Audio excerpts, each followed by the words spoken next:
Okay, so this is the Assholes in the Orient Express, session one. Wherein a bunch of assholes get on a train. What could Is possibly that go such a good wrong? idea? I mean, It's not good for the train company, I know how that much. about we go to Antarctica instead? Look, at least Murph's not getting on the train with us. Okay. Oh, I'll be on the train with you, just not as the same character every time. Mm-hmm. Um, Mm-hmm. so, first off, let's go through and introduce characters and figure out how we're all interrelated.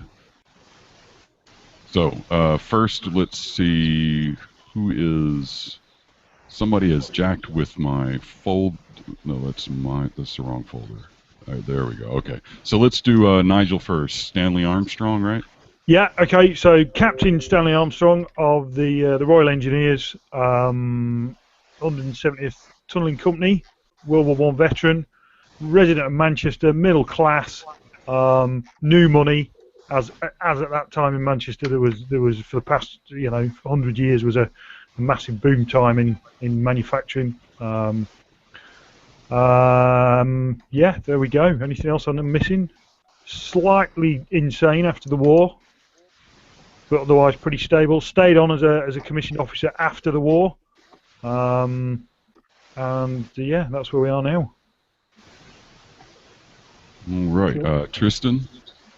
Okay, so I am playing Malcolm Barlow, who was also previously in the second lieutenant in the 170th Tunneling Company. After the war, he left the service though, and he went back to his family's textile mill, also in Manchester. So they're pretty wealthy. It's still new money, and it's not quite as respectable. But he's making do and trying to put down the unions that are trying to organise at the factory. So otherwise, he's a bit of a charmer, but also pretty almost two-faced and quick to anger, but sort of quick to forgive. So that should be interesting. Okay, Max. I'm playing Wilbur Welch, Doctor of Medicine. Was the medical officer in the tunneling company during the war. And after the war, he came back and started his own small practice dealing with veterans. And Magnus. Yes, I'm playing Roger Clarkwell, the third-born son of Lord Clifton. He was also in the Great War as an officer, but these days he lives in London, and he doesn't like to say that he's working, but he's working with art. And he does have a pretty nice collection. Awesome. Okay, I think that's everybody. Bob is watching this round, so he will not be playing this round, so we don't have to introduce Bob. But everyone say hello to Bob. Hello, Bob. Hello, Hi, Bob. Bob. Good job, good job. All right, we've got the notes up. Who is going to be designated note taker this time? We can always switch off. I think that's I, fair. I'll try. This is and too not many have the notes wheels for fall one off this person to time. take. Yeah, it's Yeah. going to be way too complicated for a single individual. So, and then I think the rest of it we'll kind of get into later. One bit of back, you obviously all know each other, right? Yeah. And you are all in town together, and you are you're in London all at the same time. It was prearranged through between all of you via letter or whatever that you were going to come to London to witness the opening of the Maudsley collection, which is happening at the British Museum. And you also know who Professor John Smith is. He is someone that you are all familiar with. And if you look in the handouts folder, there is London handout number 1, which is a breakdown of what everyone actually knows about Mr. Professor Julius Arthur Smith, Lit D and PhD, right? Ah, right. Okay, let's have a look. So let's, I'll just read some of that, I guess. As a heavyset Englishman, a scholar who now devotes himself entirely to research, famed for his whiskers and great curling mustaches that give him the air of a friendly walrus. Disgusting preferences in tobacco, especially his favorite, a foul, obsidian-hued Balkan Silbrain, which is not foul, by the way. I rather like a Balkan Silbrain. His erudite after-dinner stories and his hearty laugh are trademarks. I have a tin of Balkan Silbrain in the closet, actually. I have to go get it later. Dr. Smith has lived and traveled extensively on the continent. His specialties are European languages and archaeology. His Lit D was conferred by the University of Vienna. In the past, he has aided you in rendering difficult translations, and now his attention has shifted to matters parapsychological with excellent results. Yeah, right. The professor maintains a townhouse in St. John's Wood, where he resides when in London. At present, he's undergoing a renovation to enlarge his library, so the investigators have to actually stay at a hotel. When in London, Smith spends most of his time lecturing at the University of London or reading at the British Museum library. He's a member at the Oriental Club, but does not go there as often as he would like. His country home is an estate not far from Cambridge. His wife is Margaret, died in 1919, and these days his manservant Beddoes is always there. He's his friend, confidant, assistant, and basically is his only companion. Okay, so that is Professor Smith. Cool. A little bit extra background here. The Maudsley collection is basically an exhibit of ancient stone sculptures of early Mayan tribes of Central America. There's an archaeologist, Dr. Maudsley, who recovered some exhibits from the ruined jungle temples during expeditions in the 1880s. And he's there basically to present and open this exhibition. You all have prearranged to meet here with Smith at the Maudsley collection so that you can all just get together and have a good old time, just like the old days. You know, the old days when you were sleeping in trenches and... That's right, exactly. Yeah, a little bit higher class nowadays. The old days when most of us were insane. Right, exactly. And that is pretty much it. So that is where you are right now. You are at the British Museum, and you are viewing the Maudsley collection. And as you are all walking through, you see Smith and Beddoes actually approach you in the foyer there of the Maudsley collection itself.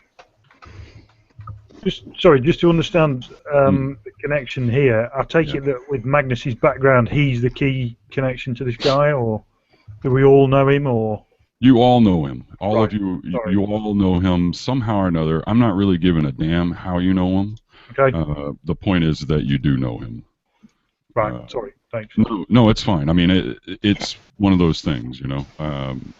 That's our little hook, and that's what we're going with. So Awesome. without you knowing him, this is a pretty much pointless affair in general. You know what I mean? Nil desperandum. Yeah. So you know him. You're all friends with him. You're all very close. You were actually planning on staying at his house, and that was the original plan, but then you found out that he's renovating to expand the library, and so you had to actually stay at the club or stay at a hotel or something of that nature. That's cool. Thank you. Sorry. No worries. I don't know that you guys are actually members of the Orient Club. He is, because he was in India. You guys probably weren't, since you're tunneling groups in general, so you were probably in Europe. But you could be, I guess, possibly, but I assume that you're staying in either a different club or you're staying in a hotel close by. Sounds reasonable. Yeah. Yeah. I live in London, so I mean, I'm Well, staying then, yeah, you're at home. Obviously. We could be staying at your house then if you Yeah. live in London. Yeah, A smaller apartment in London. Yeah, Then- I like the idea that we're like, oh, so great, we're coming to London. We can stay at your house. You're like, oh no, the house is being repainted and it's a tiny apartment. no, I offered to Appearances. stay wasn't too enthusiastic about it though. So I wasn't going to be pushing the issue. So as you get there, you're there and looking around, and then Smith and Beddoes comes up. Smith is like, "Hey, hello, how's it going? How are you? It's Ah, good to see you again. good to meet you again. I hope you're enjoying it. I'm sorry you couldn't stay at the house." That's So all have right, you heard, Professor. That's no have you problem. heard much about this this exhibit? A little bit. I know Dr. Maudsley. We've corresponded a little bit. Most of these are basically limestone lintels and depicting bloodletting and human sacrifice and things of that nature. Mm, ghastly. It is a little bit ghastly. But listen, what are you guys doing on January 3rd? This will be Wednesday, so 2 days from now. Wait, this is No, the This day is, after New sorry, Year's this Eve. is Monday, January 1st, 1923. That is the date. Sorry. Awesome. Okay. Just nursing a mild hangover from the previous night's celebrations. Well, I'm doing a Challenger lecture, and I'd like you guys to come if that's at all possible. It'd be too good an I, opportunity to miss. I do believe I had something planned, but I think I can make myself available, yes. Yeah, it should be interesting. I think you guys will like it. It'll be fun if nothing else. It'll be over at the Imperial Institute in Kensington, and he gives you some more information about that and what is going on, which I will relay now, basically. The Challenger lectures are kind of a strange little thing. Basically, it's a bunch of rich dudes who get people to come in, give these lectures about really strange shit, which they sort of fund the research on if they like the sound of it. And these rich bastards just sit around at the Imperial Club and listen to this strange crap and get really, really drunk, essentially. So it's a lot of like odd things like parapsychology or ghosts and fairies and shit like that. You know what I mean? It's just kind of an odd form of entertainment for the time for the upper classes. I understand. It's kind of hard to it's not hard to describe. I mean, basically it's a formal thing where speakers of clear voice, sound mind, and impeccable credentials report on original researches or inventions of theoretical or practical importance. Right? So suffice to say, my character knew about this. I would imagine that you probably did. And Yeah. I would imagine that you have been in the past, Magnus, just Yeah. because of your standing. Yeah. These are only done about once a year, though sometimes that 2 or 3 events can occur at one year, and then sometimes none will come up in a year.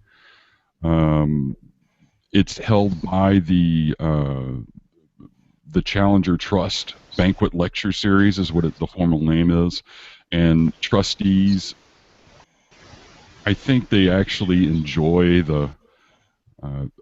literally what they do. The trustees pick something that they will find interesting yet fairly amusing, and then they just get drunk and smoke cigars while they listen to the fucking talk. I'll nudge Wilbur and say, chance to see how the other half live, eh? They like something that's gonna, kind of shock and awe, kind of amazing. Oh shit, that's fucking crazy. Let's get drunk and smoke a cigar and quietly talk about how that guy who was just talking is a little bit nuts. We could tell them a few tales that would smelt their hairs on the back of the neck stand up. That's for certain. Magnus, you would know that in the past, people like Madame Curie, Marconi, Count von Zeppelin, Edison, they've all spoke at this particular Challenger lecture in the past. So it's always a pretty interesting group of talks, if nothing else. Sometimes they're actual legitimate people like Curie and Edison and Zeppelin. Sometimes they're not. kind of like John Smith here, or Joseph Smith. And the rather. idea is, if you Julius do a good Smith. enough job, they will throw money at you. Pretty much. That's basically the way this works. And he lets you know that there's a formal dinner that happens, Wednesday. It'll be on Wednesday at the Imperial Institute in Kensington. And that's pretty much it. So basically it's formal, so it's black tie. And the Dress speaker... uniform. Yep, and he's going to be the speaker there. So he invites you. You guys stop, chat, enjoy the Maudsley collection, highbrowing it with some old friends and whatnot, and then you can just move on your way to do whatever now. Awesome. Is there anything anyone wants to do in London this evening, or on Tuesday the 2nd? Yeah. Okay. Because we have a day between. I'm going to go about my business as usual. Yeah, I can imagine that being in London. I mean, it was just New Year's, so I guess we had a bit of a piss up for New Year's. But that being done, it's probably time for just a bit of business before heading back eventually to Manchester. Yeah. Take advantage of the sights while we're down in the smoke and the good restaurants. Mm-hmm.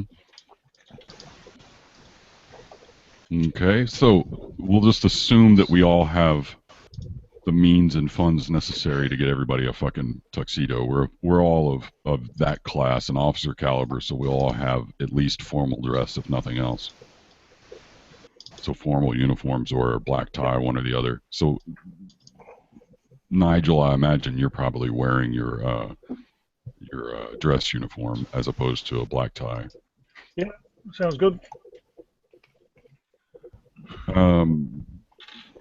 As you get there, the Imperial Institute in Kensington is a huge building. It kind of looks like it should have been a palace of... it looks like one wing of Buckingham, basically. It's a big damn building.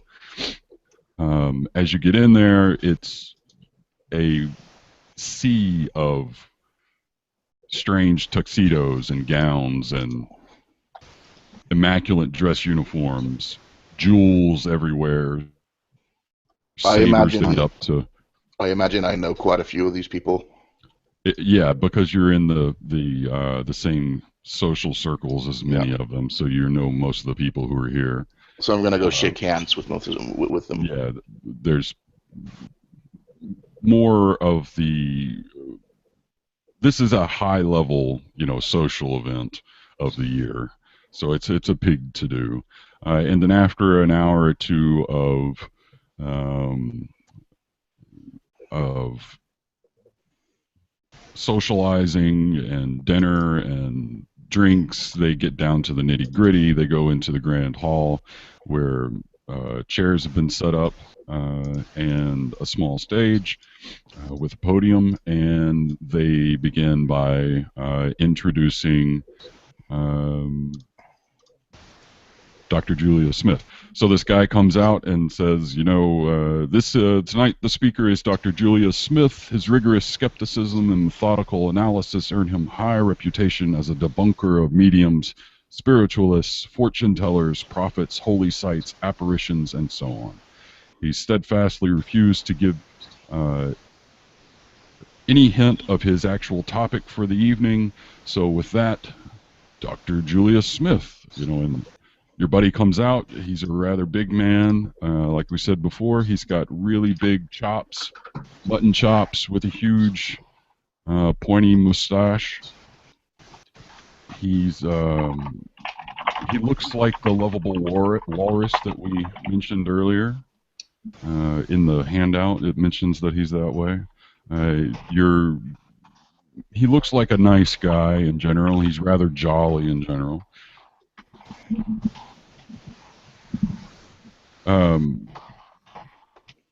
He begins with a few jokes, some laughs go on, and then we get into the meat of the stuff, and I'm going to start reading here, so forgive me because I have a shitload of things to read. I apologize. Okay. So, there proved to be, however, categories of repetitious phenomenon for offering no simple elucidation. I refer to the poltergeist, to the traveler who suddenly finds himself dozens or thousands of miles or years from where he stood moments before, and to the haunting. My presentation tonight concerns the last. I say haunting and not ghost or spirit because alone of such epiphenomena, hauntings can be buildings, lanterns, coaches and fours, swords, and so on, as well as men, women, dogs, bears, processions, even armies. Worldwide, the store of casual anecdote concerning hauntings is enormous. And I say epiphenomena because the haunters are not linked with specific observers, and the haunting presumably occurs with or without human witnesses, as we shall see. Thus, perception of such an event is secondary to the event itself. The essential characteristics of haunters are simple. The person or thing must have existed, must have disappeared in some sense, and then must reappear once or many times. The location of the phenomenon may stay the same or may change. That which reappears may be partial or insubstantial, or be as solid and real seeming as any member of tonight's illustrious gathering. No other conditions are needed. And then he turns on a little device and projects a slide of 3 hauntings in detail up onto the wall behind him. The first is a Breton fishing boat, the second a Norwegian woman, and then a London hansom cab. Each of these incidents was studied and photographed simultaneously from at least 3 separate positions, allowing accurate scaling of the apparitions. And he goes into a list of commonalities that are shared by the 3. Okay, now this is where it's going to get longer. Even sorry, the 3 apparitions. All the 3 things. There was a boat, a cab, and a woman. Yeah, a Norwegian woman, a Breton fishing boat, and a London hansom cab. I don't know that this is entirely necessary to write down, but it might be. Anyway. The 3 apparitions do not coalesce from points, as most tales describe, but slowly emerge whole from invisible planes, as if passing through curtains of perception. Each is semi-transparent, and he shows you a clear passage of a wave through the fishing boat, for instance, and then shows that the image caused no froth or ripples in the water. It doesn't resist the water at all. And in other slides, you can see the second or third photographers through the image of the apparition itself. Each apparition glows appreciably, and he demonstrates this by isolating the reflections from nearby objects, sampling attributes, part of the glow to ionization, but not all. Careful indexing of the reflections indicates that the level of ionization varied randomly during each event. The rate at which these 3 apparitions manifested motion was in comparison to normal movement, slowed by a constant half in each case. And then he points out a small movement of a sail on the fishing boat he goes into a bunch of shit. Okay, I'm not going to read all this crap. Let's just get to the gist of it here.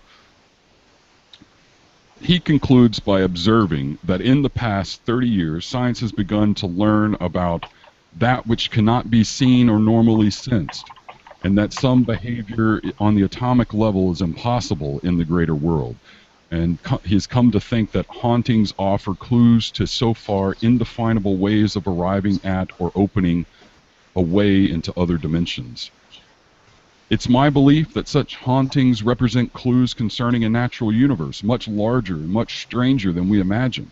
The walls of what we perceive as normality have a subtle flexibility. The spectral hauntings I've discussed represent attempts, perhaps random, perhaps purposeful, certainly unsuccessful, to return to this time and space by elements of it somehow removed. If we are energetic and we are not a little lucky in our observations, students of paraphysicality may one day be able to move up and down time, or to travel globally with minor effort, or to perceive that which at present lies completely beyond our senses. What waits beyond remains the supreme question, which, for the present, each must answer for himself. And with that, he concludes his lecture. There's raucous applause, and everyone goes to the giant fucking drinking party hosted next door, in, the next room over, immediately thereafter. Essentially, what this guy is attempting to do with this lecture is introduce some sort of scientific method into the study of magic, most specifically magic gates, and stepping, shadow stepping, stuff like that. How far he'll get, we'll never quite know, but so you were all at this small party right afterwards. Yeah. And he comes up and asks, Smith, so did you enjoy the talk at all? I did, yes. It's quite interesting. I've been looking into these parapsychological phenomena before, and yes, it can be quite mesmerizing. It was very interesting and exciting talk, Julius, but what real stock do you put in that, man? Oh, now, be careful there. It's well documented. I've seen some myself.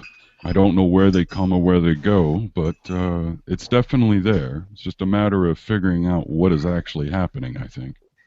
How would you go about doing that? How much money would solve this problem? What would you do with the money if they gave you the money? Everybody make me a spot hidden roll. I think that so far as funding would go, I mean, if we can figure out where this is going and if we can actually manifest physically, then we would be able to actually transfer our physical being to another plane, or at least travel to a different location with much less. I understand the applications. I'm asking, how would money help you prove that or control it? Well, that's the big question there. Hey, who passed that roll? I did. I think I'm checking right now, but I think I got a... Yeah, I failed too. I think I got We were politely paying attention to the person talking. I definitely got a hard success. Yeah, that's fine. Okay, so as you're, listening to Professor Smith here, you notice that there is you would consider him foreign. He's a man in his 30s, dark-haired. He's got a very bushy mustache on, which is why you think he's somewhat foreign, because it's out of style for this for England at the time. And you he notices you noticing him, and then he immediately turns and just kind of walks off and disappears into the crowd. Well, chaps, if we had that stuff back at the EPRA, it would have saved us a shitload of digging, I'll tell you that. Well, if you had that stuff, somebody could have just gone through one of these things and taken care of the Kaiser himself. Incredibly fantastical, very entertaining, but I'm afraid absolute balderdash. Everyone is subject to their own opinions. I understand. I'm actually. Is there any way I could help you convince anyone here to fund you? Do you want me to work the room and try and... You take your leave of your senses, man. He gives you a little nod and he says, "No, it's already, because I've actually spoken. I've already been funded by the challenge trustees." Oh, that's the way this works. Oh, yeah, that's the way this works. So, no, funding is no longer an issue. We're getting down to the nitty-gritty of it at this point. Oh, well, excellent. Then my tact entirely changes. Well, you'll be needing all sorts of, So now you've got this money. How will you be spending it? Well, as most people do... I have contacts that could probably help you with various industrial equipment, if that's a concern. No, I tend to stay local with most of that. It's fine. Don't worry about it. I don't want to get too far into it. There's no need to be discussing business here. This is a social event, not... Exactly. Thank you There's very always much. business to be done when our friend is on. Yeah. So anyway, he gets pulled I away. understand the words, but what are you saying? Yeah, he gets pulled away by another group of lords and ladies, and you go on the rest of the evening having a grand old time. Um, you conclude, everyone leaves, you go back to wherever you were staying, and we have now come to Thursday and Friday on the schedule here. 4th and 5th. Yeah, this is the 4th and 5th of January. Okay. Basically, you can do whatever the hell you want on the 4th and the 5th. I'm gonna do a little bit of research into some occult books, just to refresh my memory on what's been written on the subject before, Sure. and nothing too extensive, just out of interest. Sure. Anyone else? Nothing? I might imagine, Murph, this might be a bit of a loaded question for you. How Yeah. long are we planning on staying in London for? Is something like, That's are we staying here for another week? That is an absolute loaded question Yeah. that I cannot answer. At least 2 days until we meet up with Mr. Julius Smith again. So, No, I mean, missed it's- that. No, sorry. No, I never said that. Max is using prior knowledge there. Yeah. No, he said the 3rd. This Third is the now. third. The 3rd is Oh. in. That was the end of the 3rd. Oh, It's the 4th now. that's what I was thinking. Yeah, so Yeah, it's the because 4th. you had said he would meet us in 2 days, so yeah, we're just still in London now after the talk. Yeah, this is the end of the talk. The day after, you can do whatever. You can go and try and meet him again at the Oriental Club. You can, do whatever the hell you want. It doesn't really matter. I'll be honest. It doesn't matter. I blow up the Orient Express. No, I will. I'll just keep doing my business then. My very important mill Okay. business. So on Thursday passes with nothing. Friday passes with nothing.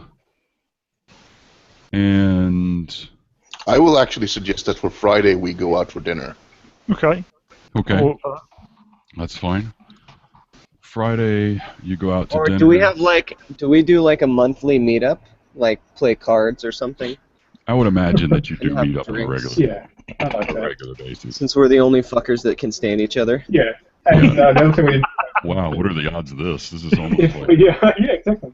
And one thing I wanted to clarify, one of the things we talked about at Providence was the fact that we all have a deep shared secret about something we really screwed up on during the Great War. we Is were, that something we think we did, or we think we didn't do that? Oh hell yeah! we did Oh it. yeah, then, Yeah. and also, I mean, it's catch up for drinks, and also, just make sure the cover still holds. okay. So your deep shared secret is that you accidentally, or not so accidentally, imploded a tunnel, which you thought might have been met by German tunnelers at the same time, but you went ahead and blew it with the majority of your men still inside the tunnel, and therefore you lost several dozen people by your own hands. Because you were worried that the Germans might have broken through at one point in the tunneling scheme of this hill that you were working. And so you imploded the hill, you set off the explosives that you had already in place far too early than you were supposed to, and killed a shitload of your own troops. And you passed it off as being an accident. When in fact it was not an accident by any stretch of the imagination. War is hell. Yep. Okay, so you eat dinner Friday. Saturday morning comes, and there is a new, in the paper you notice a particular interesting bit of news that comes up. It's now a handout there, London handout number 2. Man dies 3 times in one night. 3 bodies in hotel. Each man carries same identity. 3 slain men were discovered last night in a London hotel, each bearing positive identification as Mr. Mehmet Makrat of Islington. Each has been stabbed through the heart.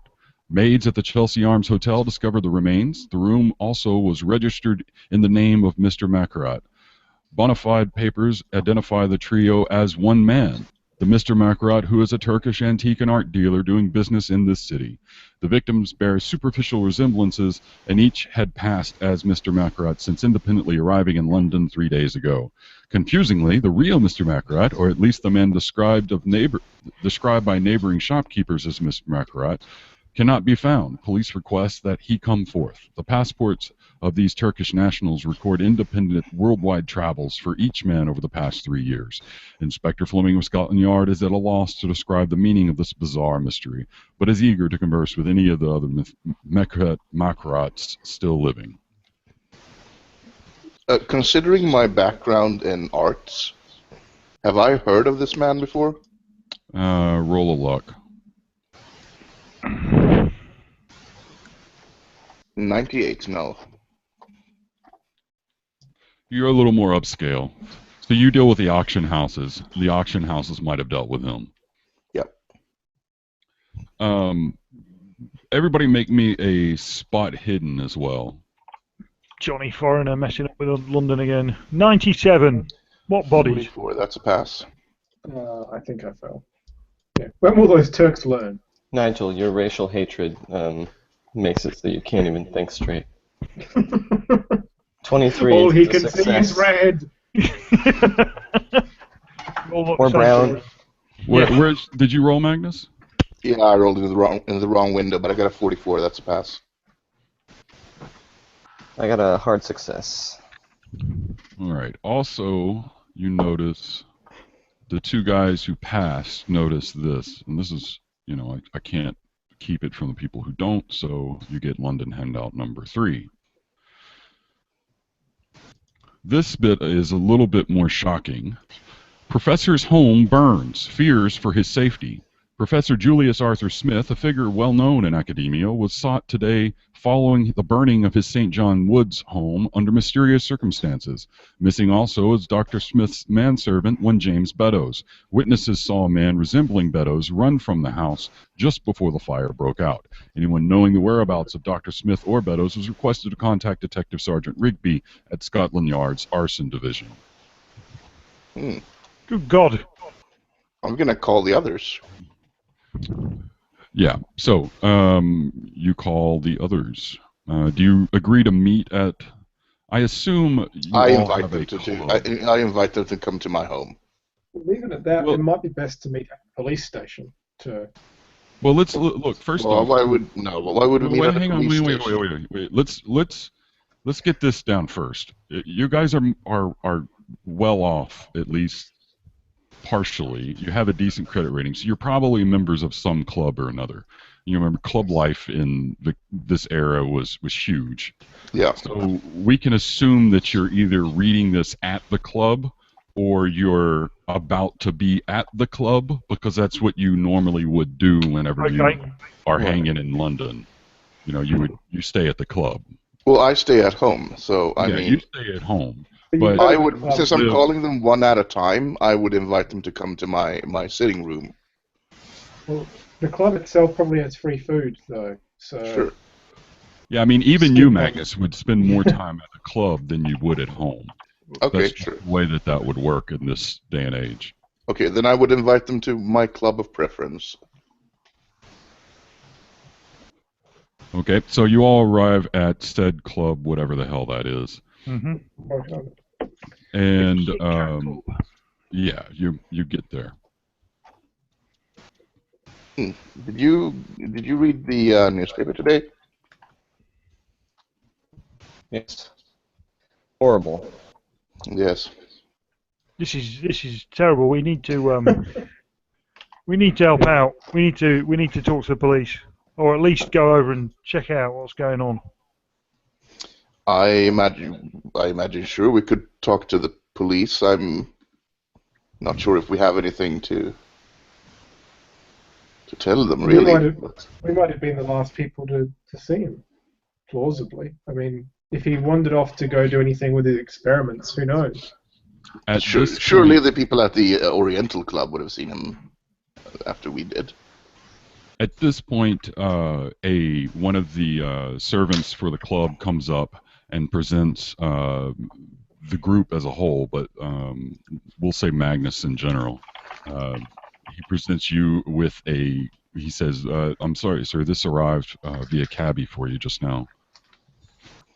And he hands you handout number 4.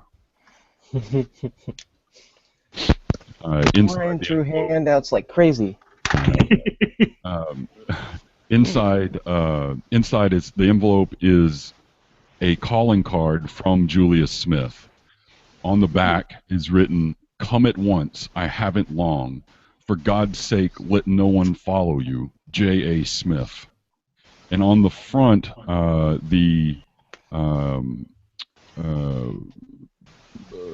the address is in Cheapside, which is not an area of town that either Smith or Beddoes would normally, or you guys would even frequent, unless you're looking for a bit of rough and tumble, I guess.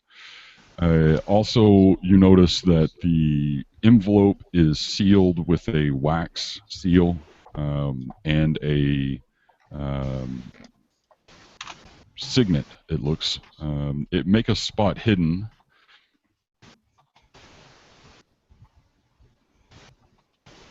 That's a pass. If you pass it, you realize that you remember seeing the same signet ring on Smith's hand the last time you met. What do you make of this, boys? Well, we should go at once if he's hurt or in trouble.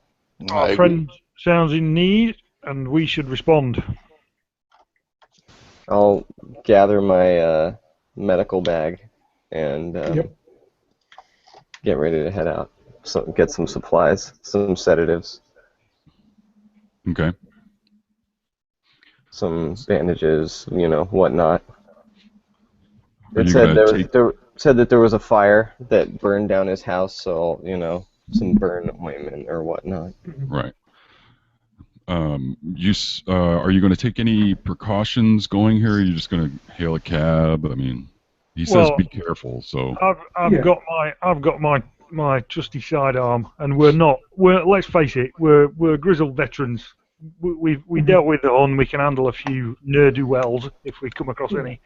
I would say we hail a cab. We make sure he doesn't go the way straight there, and we see if anyone's following us. Yeah, personally, we might catch the tube and then get a cab from there, or walk from there. What you should do is catch a tube to the station further along, and then catch a cab back to where you're going to go.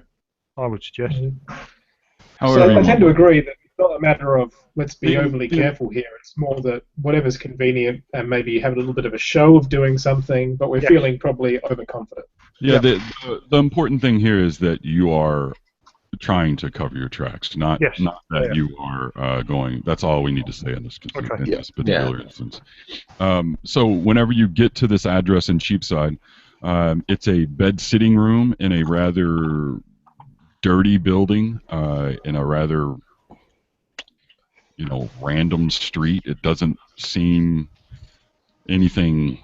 It's far from extravagant by any means. I mean, this is not a place you would expect to find any of your friends, much less Professor Smith. Without the wax seal, I wouldn't have taken this to actually come from the professor. And you finally find the door for the particular room that he was at.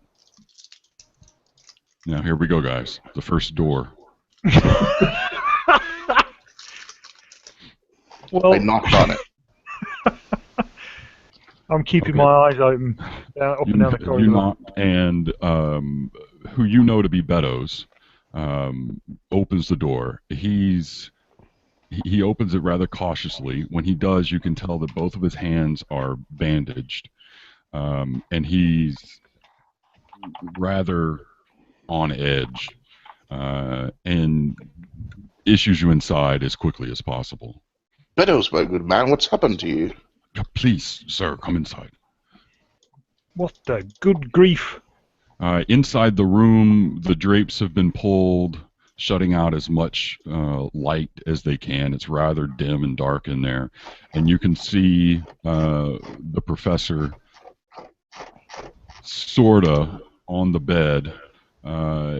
He looks different, let's just say that. But you can tell that he has obviously been injured. Oh, good God, Julius. Wilbur. As you can, What on the first thing you God's notice green is earth has that happened to you? his face is badly burned. As you can guess, most of his body is probably then as well. His mustache, whiskers, hair has all been burned off.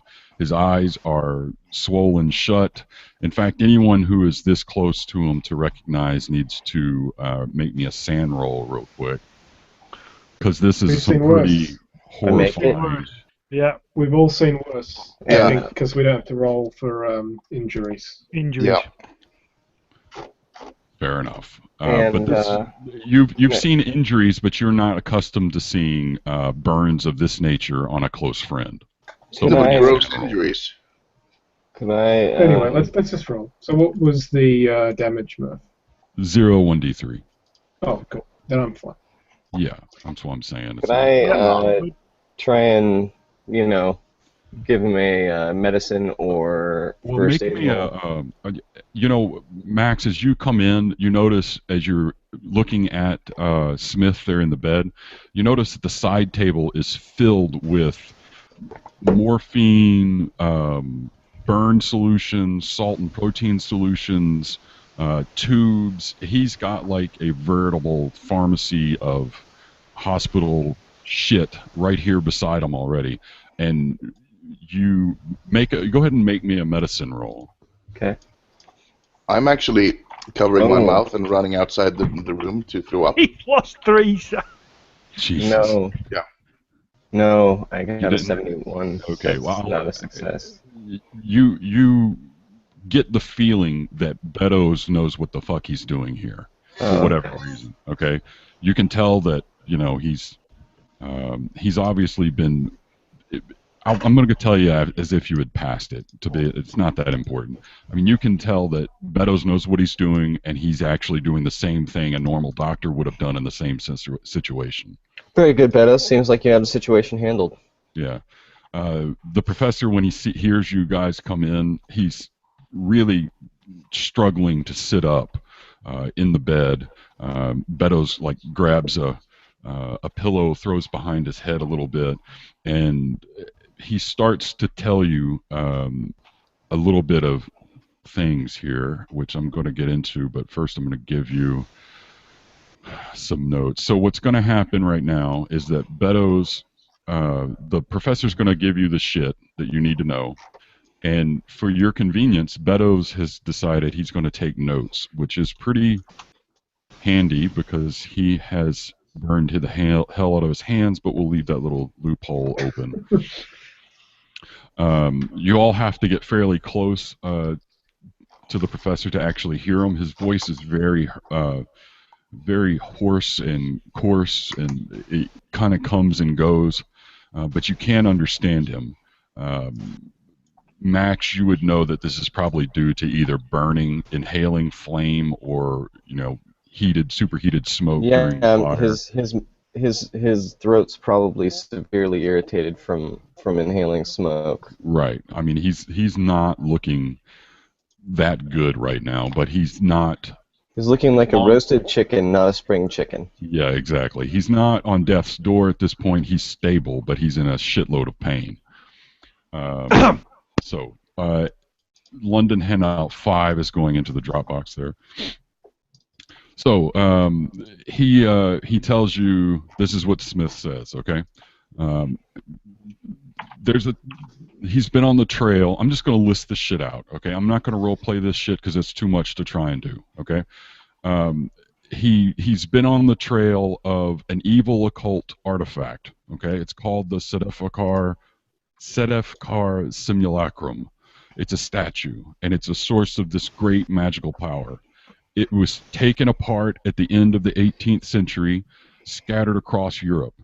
I plan to retrieve the pieces and then destroy the statue. The lecture was meant to attract those who might be able to help me, okay? But before I could get really anywhere with that, my enemies have found me and they've struck, basically. He tells you that last night, me and Betos were attacked in the home in St. John's Wood by these Turkish madmen. I believe they were also looking for the simulacrum, but for different purposes. Uh, they tried to burn us both alive, but Betos saved us and got us out of the fire. Unfortunately, all of my notes were destroyed in the fire, unless the Turks actually got to them after we fled. But they must not be allowed to recover the statue. And then he basically assails upon you to please collect this before the assassins can reach it. I can only tell you what I remember of my research, and this is where the notes come in on London Handout 5. Basically, Paris is where the statue was dismembered. The owner was a noble, Comte Fenelic, who lost it just prior to the French Revolution. Some part of it may still be in France. Napoleon's soldiers carried a piece of it into Venice when they invaded that city. Another fragment made its way to Trieste at the same time. I don't know what became of it at all, but I imagine you can talk to Johann Winkelmann at the museum there in Trieste. There may also be a piece in the Kingdom of Serbs, Croats, and Slovenes. You can start with Dr. Milovan Todorovic at the National Museum of Belgrade. He's the curator there. One part was lost near Sofia during the Bulgarian War in '75. But at that time, everything of value was being hidden from invaders, so it's probably buried somewhere. And then the final piece was in circulation in Paris just after the Great War, and was sold to someone from Milan, but I have no idea who. Please, you have to get these pieces and then destroy them. There's no other option. The only sure way to do this is to take it back to its original home. It's a place in Constantinople called the Shunned Mosque, and then there's a ritual which will destroy it completely and utterly, but it's in a set of documents known as the Sedefkar Scrolls. Unfortunately, I haven't been able to consult with them at all. At this point, his voice is completely failing him, and all he can really say is, go quickly, God help you. And then he just kind of collapses back onto the bed, and Betos starts tending to him again gives him some water. He drinks that and basically just passes out onto the bed again. So at that, after he helps him with that, Betos, with holding his head, in obvious disbelief and in a depressive state in general, he goes over to a cupboard and extracts a valise. Within, he brings out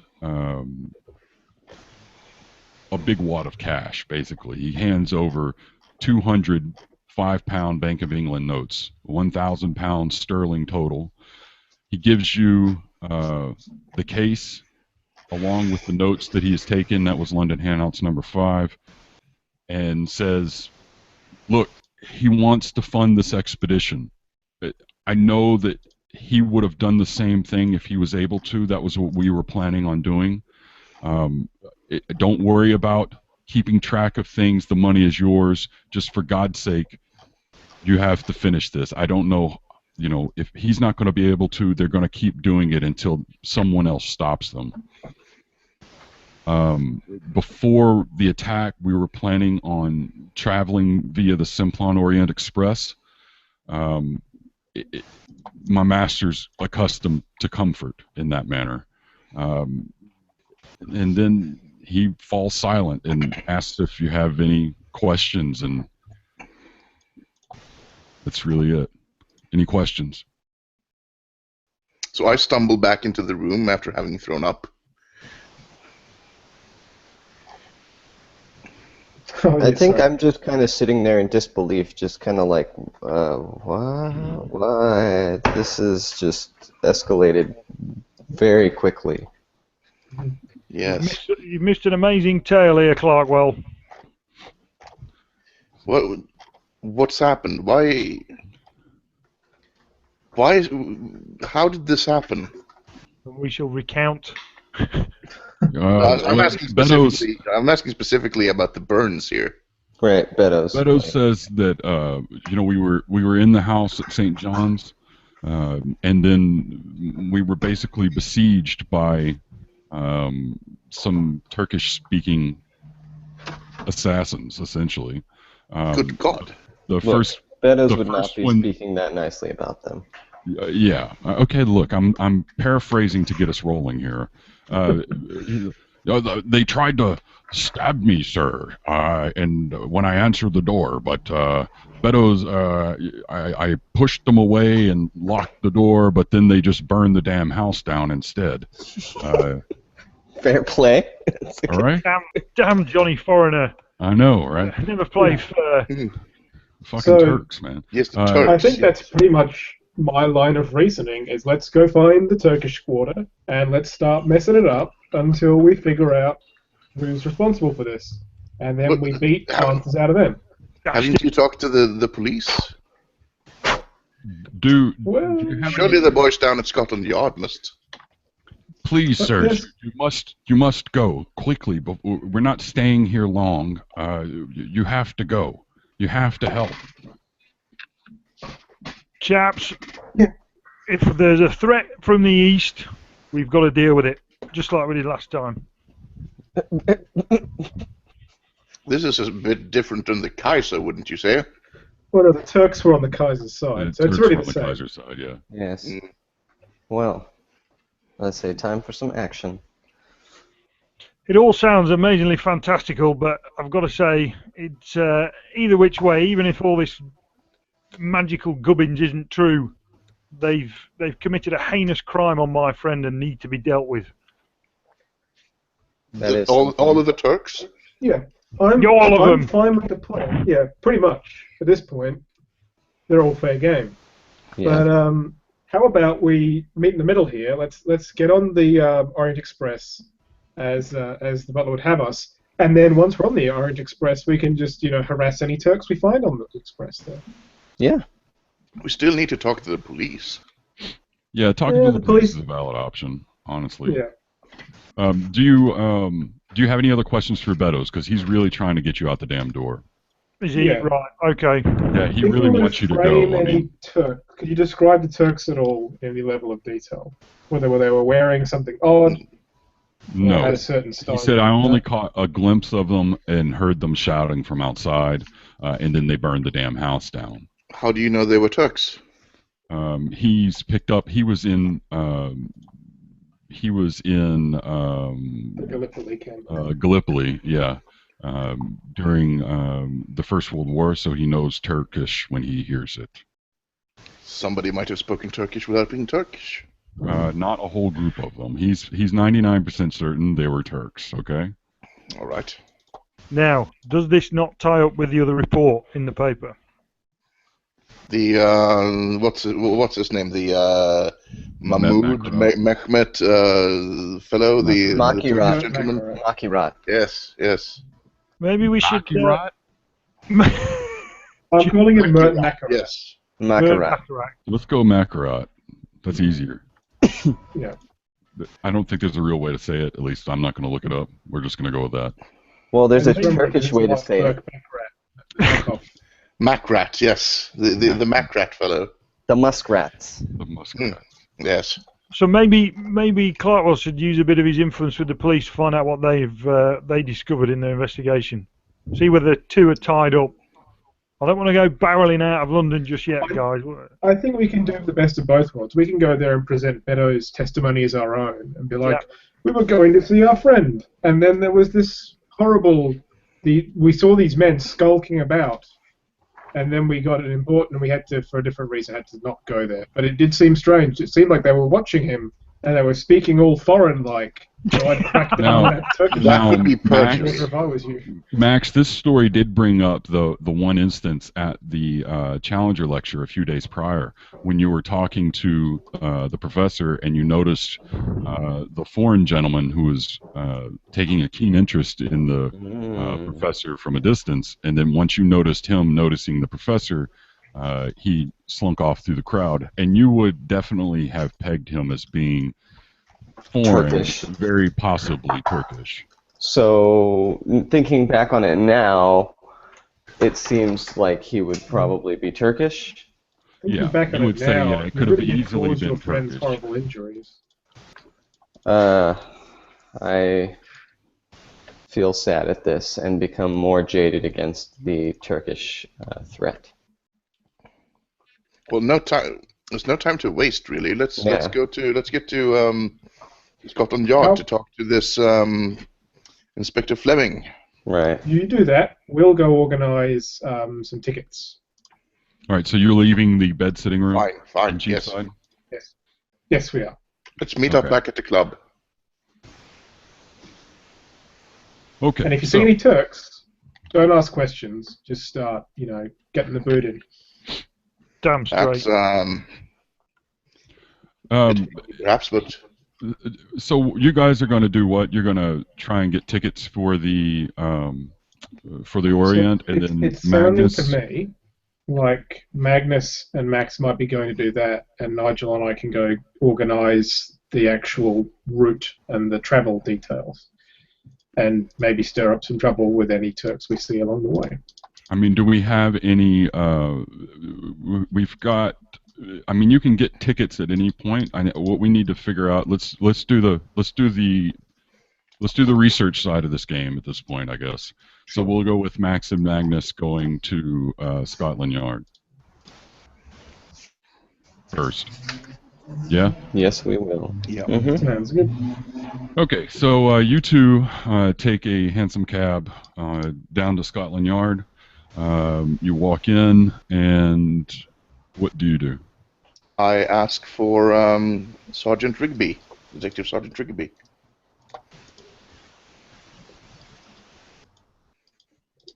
Okay, word comes back that Rigby is not in the building.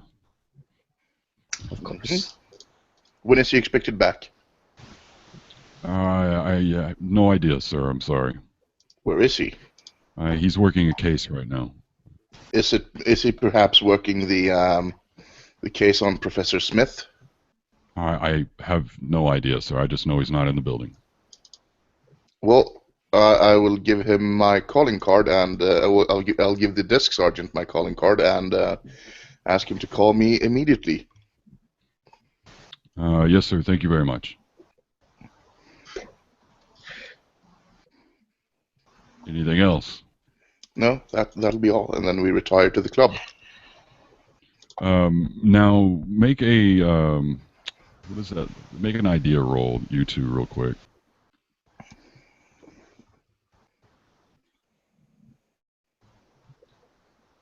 That's a success. That's a fail. Yeah. Extreme. Just like you attend the club, you all remember that he was an avid member of the Oriental Club, Mm. Maybe it's time that I apply. and he spent more time there than he spent at home, typically, Or work. or work. Yeah. So, I mean, that is another viable option of looking into. Huh. Maybe we could go get a day tour of the facility and a prospective membership tour. Oh, I shouldn't. I know some people at the club. Hello. It shouldn't be an issue. Yeah, Magnus should know. Yeah, roll your credit rating there, Magnus. 04. Seriously. Yeah, okay. You're good friends with the fucking chairman.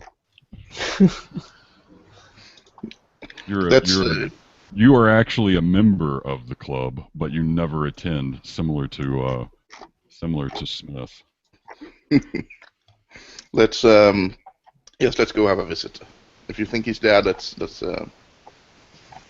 It's worth a try, and if not, we can have a drink and maybe a little something, a little bite to eat. Yes, yes. I'm looking for something. Hang on just a second.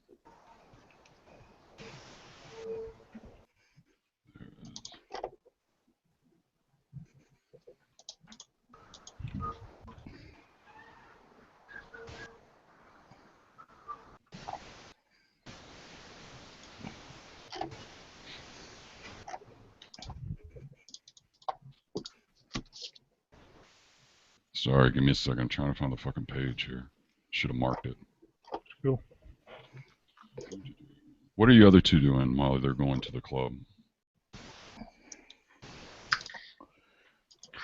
I don't know.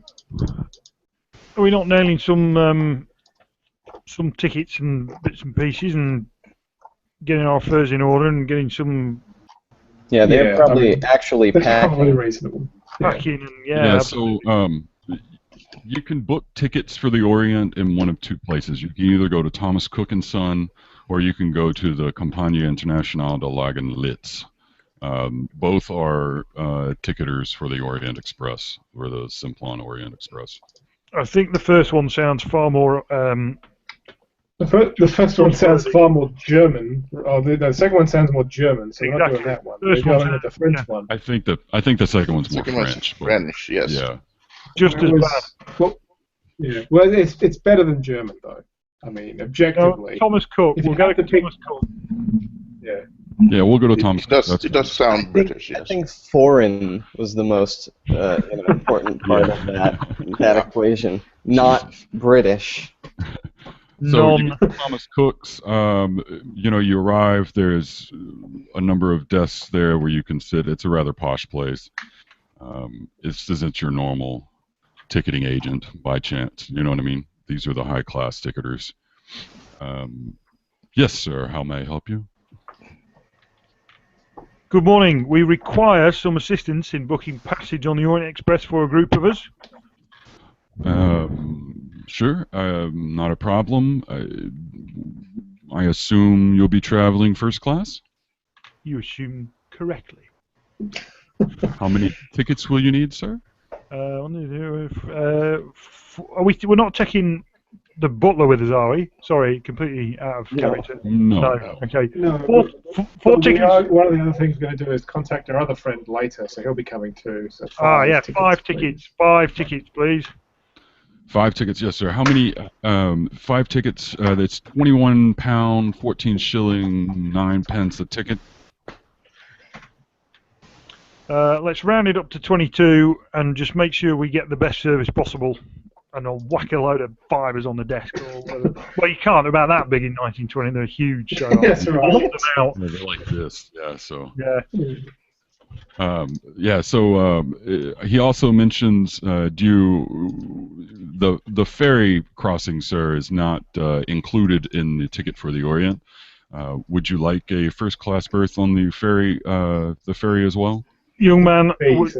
all elements of travel for us to be expedited across the continent as swiftly and easily as possible. Please take care of amongst this package.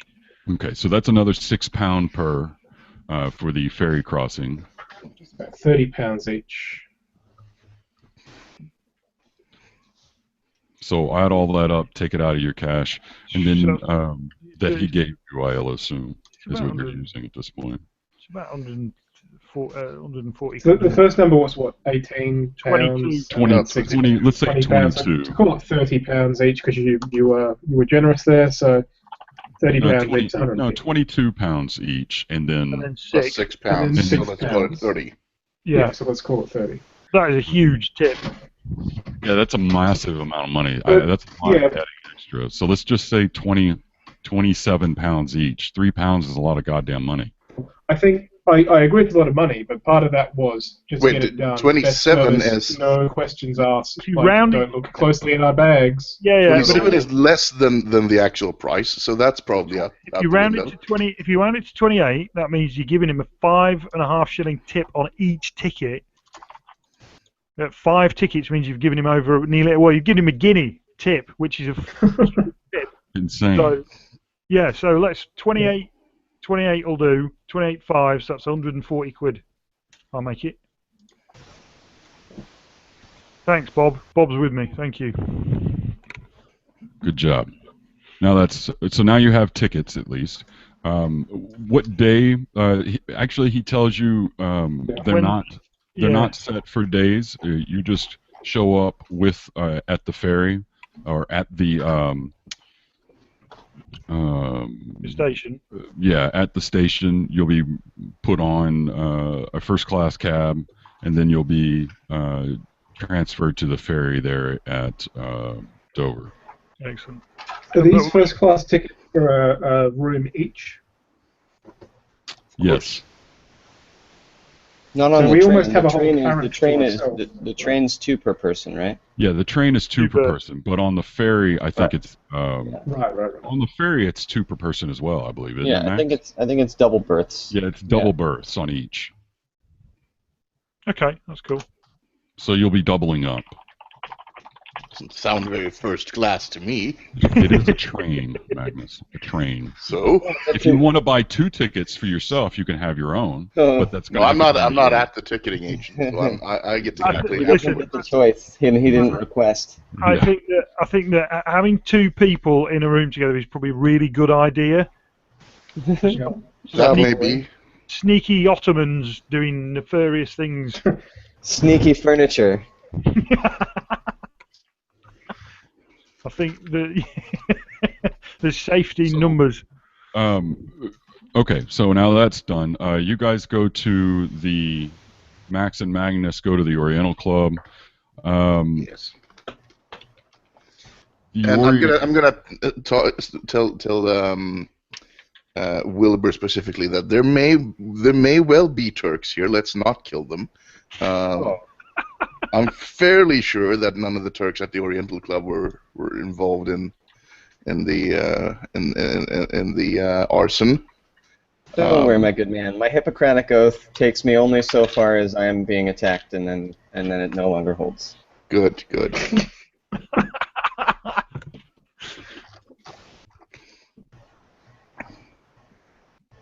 Okay, so the Oriental Club is on Hanover Street. It's a huge building, 18 Hanover Street. There's no windows above the first floor. Inside, it's decorated with basically portraits of every fucking famous person who ever had anything to do with the Eastern Empire of the British colonial system. And they have a huge library of over 4,000 volumes on Oriental topics.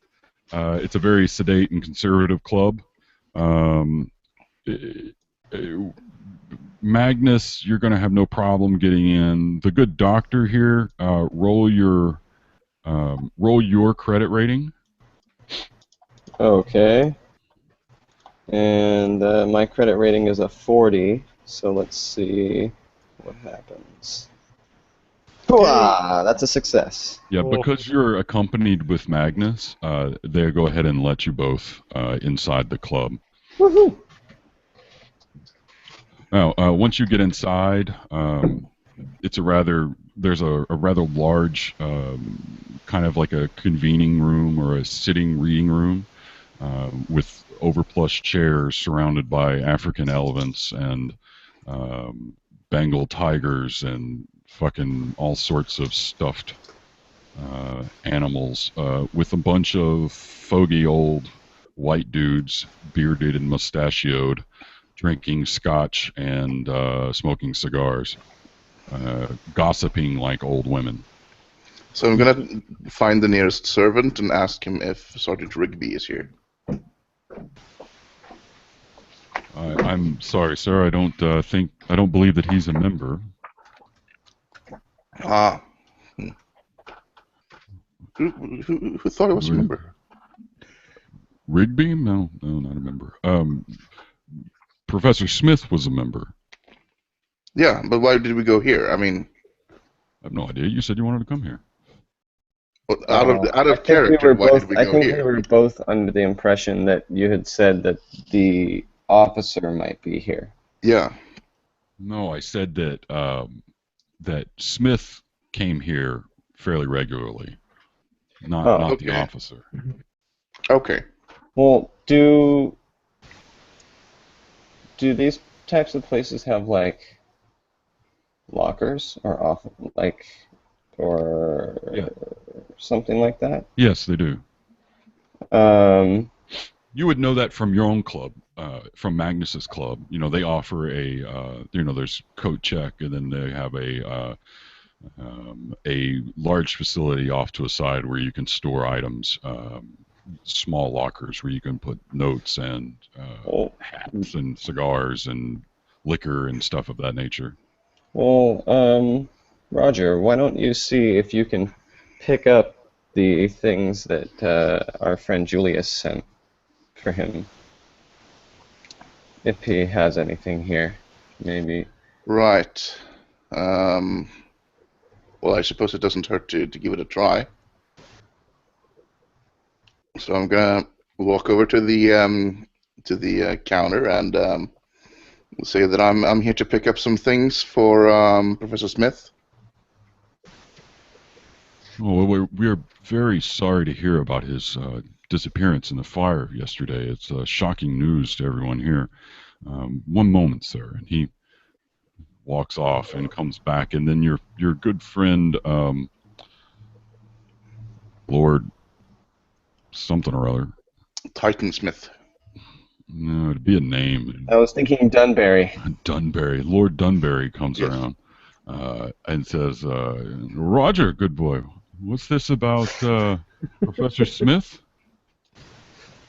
Terrible news. I take it you heard. Yeah, it's the talk of the club this morning. He's a member, you know. Oh yes, I do know. I do know. Well, he's pretty badly hurt. Oh, you've seen him? My We God, man! put on Is the he, we can is keep he it in on hospital? the quiet side. Yes, I did see. I shake my head a little bit, just to myself. Is he all right? I mean, he is alive then? He is. He's hurt, but yes, he is alive. My God, man, what happened? Now That's still in the process of being determined. I really shouldn't.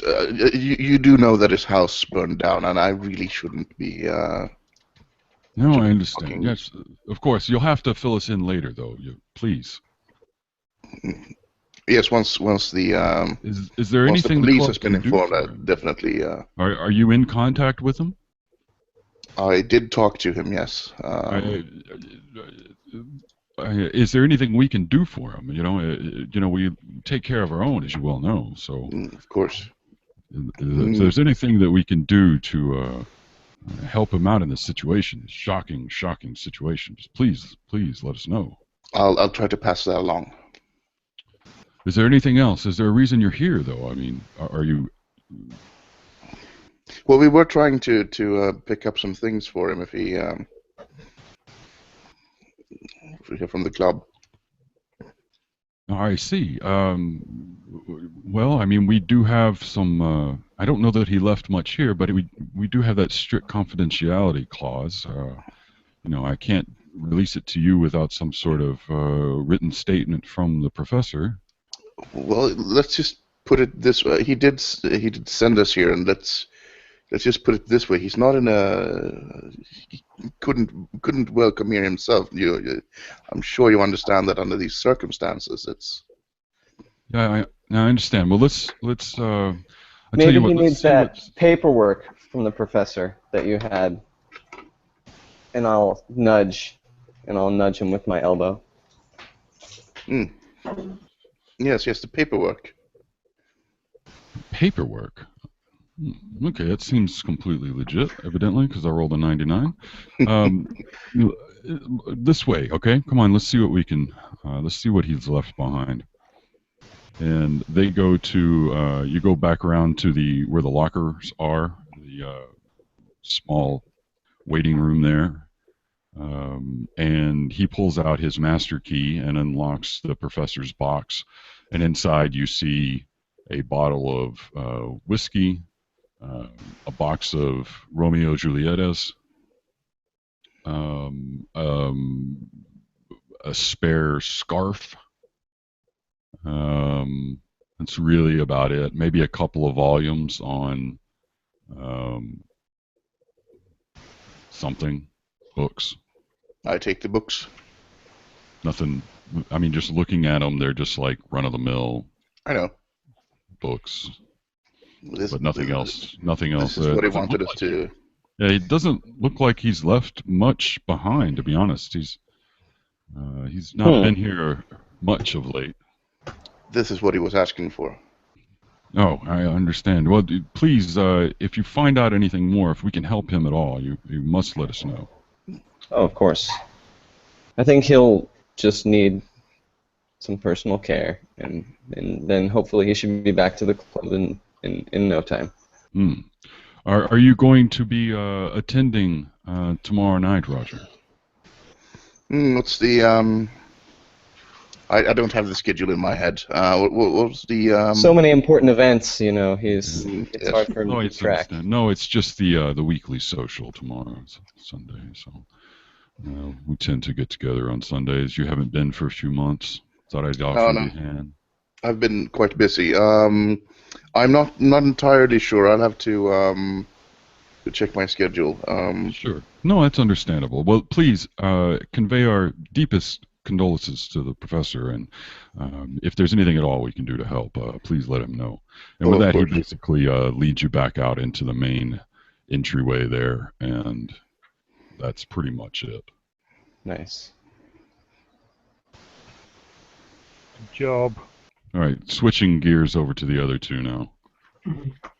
So we've organised some tickets. Yeah. I now think we need some gear and hardware.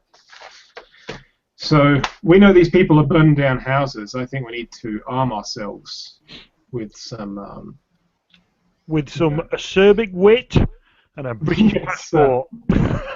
with acerbic wit and extreme prejudice.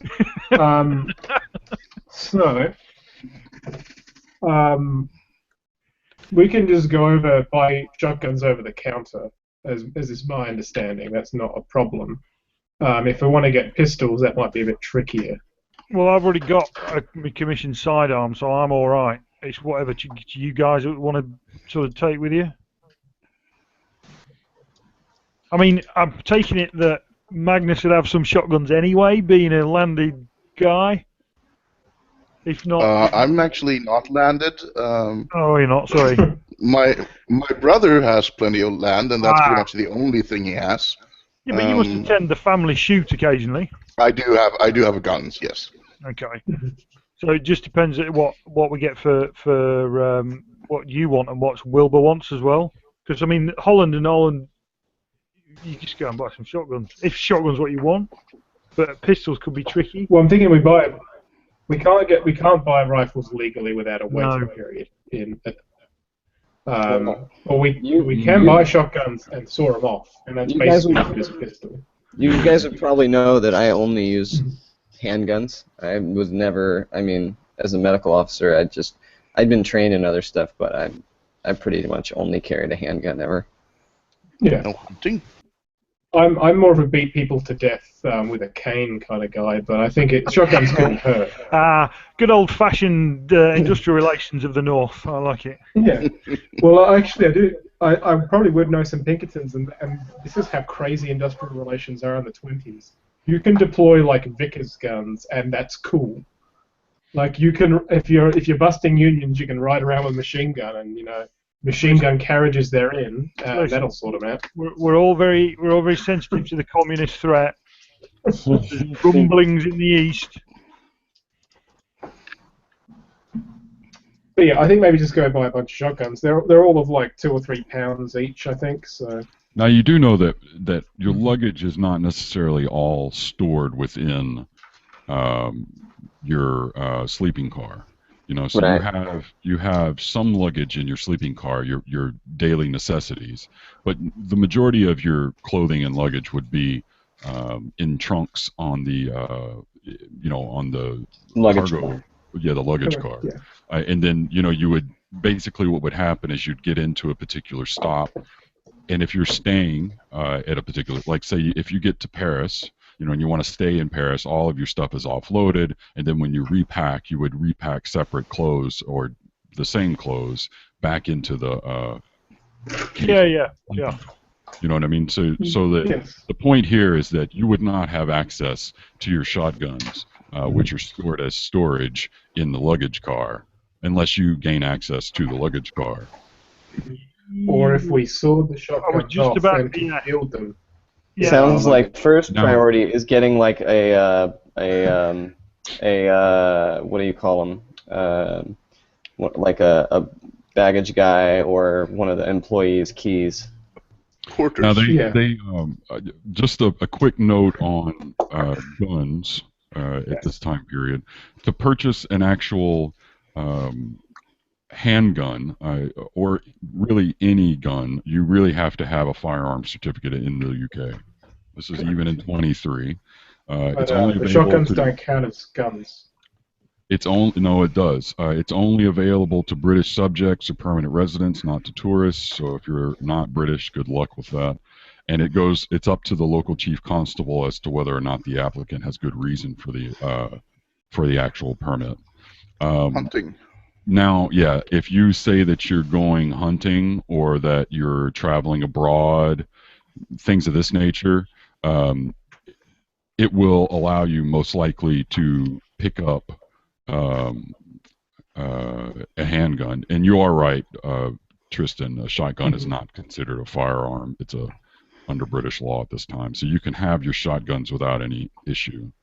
Yes. But that's in the UK. Now, it's going to be different in different stops across the continent, obviously. That's cool. Correct. So my thinking is, let's buy 5 or so shotguns and start cutting them down, because we're not going to get it right the first time. Like, we're going to make mistakes, and we can always have too many. That's not going to be a problem. Dear God. Bastardizing these beautifully crafted. We got given $1,000, £1,000. Shotguns, as far as I can tell, are 10 American dollars, which is about £2.50. So I'd have It's to not the consult cost my- that I'm worried about. Yeah, it's unleashing you with a hacksaw. That is Yeah. worrying. Now you can have a takedown shotgun. You can purchase those, which would break down as a hunting shotgun into smaller pieces to fit in the smaller case, which you could bring into the sleeping quarters because it'll look like a nice suitcase, a slim suitcase essentially. Yeah. I mean that is a possibility as well. Of course, you can't take any clothes. It's an either-or situation. No, I mean you have. Why is more that than gentleman one. wearing the same outfit day in, day out? No, you would have more than one. I mean, you would reasonably well consider to have more than one suitcase in the sleeping berth anyway. Mhm. And then you also you could always buy firearms on the continent itself if need be. Yes. With a law roll, do I have any idea what the firearms laws might be for across the continent? If you... I mean, I can look it up Make it. now. I've got investigator's go ahead weapons, and- but as a character, what I Go know. ahead and make it, yeah. Yeah. Not quite. My law is 50. I will say that with that roll, you know that there really are no restrictions at all in France. You're pretty sure Switzerland has no restrictions, and you're almost absolutely certain that Turkey has no restrictions. But you're not sure of anything beyond that. That's fine. There's plenty of thinking time for us to figure that out along the way. So we know we're not going to get them taken off us, on France. So, yeah. That is my plan to get to it. A shotgun each. A shotgun in every carriage. That's my ticket. Not that we're setting the precedent for the flavour. Yeah, of so I mean, a shotgun, you can just go to the store and buy a damn shotgun. Yeah. That's no worries. Yeah. I Hello. I don't know what Five we're shotguns. expecting here. Yeah, if you want handguns, then you're going to have to get a Yeah. permit from the local constable. And to be honest with you, it's not going to be hard to get it. You just have to tell them, It'll be look, the we're waiting traveling time. abroad. We're probably going to go hunting. we'd like to have the permit so we can just buy some extra handguns and whatnot. Yeah. I think it's just going to be a matter of if we're jumping on the train as soon as we can, we don't have time for the process of that. So yeah, I go to the firearm, the not firearms store to buy some shotguns because shotguns are not firearms, and then I go to the hardware store to buy a bunch of hacksaws. I think those are the same store. Yeah, well, I'm not going to do it the same thing. Hello, I'd like 5 of your shotguns and 5 of those hacksaws, unrelated. Yeah, I don't think it'd be that big of a deal. There's 2 of you, so one of you get the hacksaws, one of you get the shotguns. Everything's above board. That's fine. So take off. Are these breakdown shotguns, or these are just specifically for cutting down into sawed-offs? I'll make you a list of what we're buying, but I suspect I'll put together a final cost for you if not deducted. Okay, that's fine.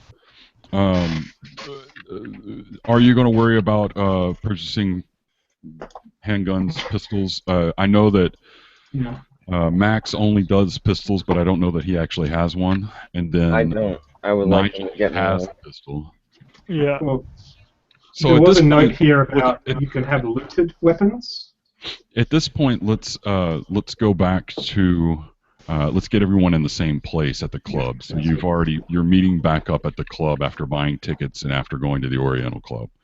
That way we're all on the same boat again, and we can do this as a whole. No, that's cool. Do you really need that much guns? We'd rather have too many than too little. Sure, but do you anticipate having to use any of them? No, but I wouldn't have anticipated our friend's house burning down. So now, yeah, Magnus, you got to remember as well that the Turks are known enemies here at this point, or at least they were just less than a year and a they half. may have tricked the others. So, No. there is still some animosity towards them because of their siding with the Kaiser in the war. So, Sure, but we're traveling on the Orient Express, so yeah, I would imagine that. Yeah, but your good friend was just burned beyond recognition by a bunch of Turks, and you know that they were Turks from all that you've been told. So, all the circumstantial evidence. Yeah, they're Turks. Never be too careful. Remember those. If you want to bring those guns, go ahead. I'm not going to stop you, but I can't believe I'm hearing this seems from an ex-military man. Unbelievable.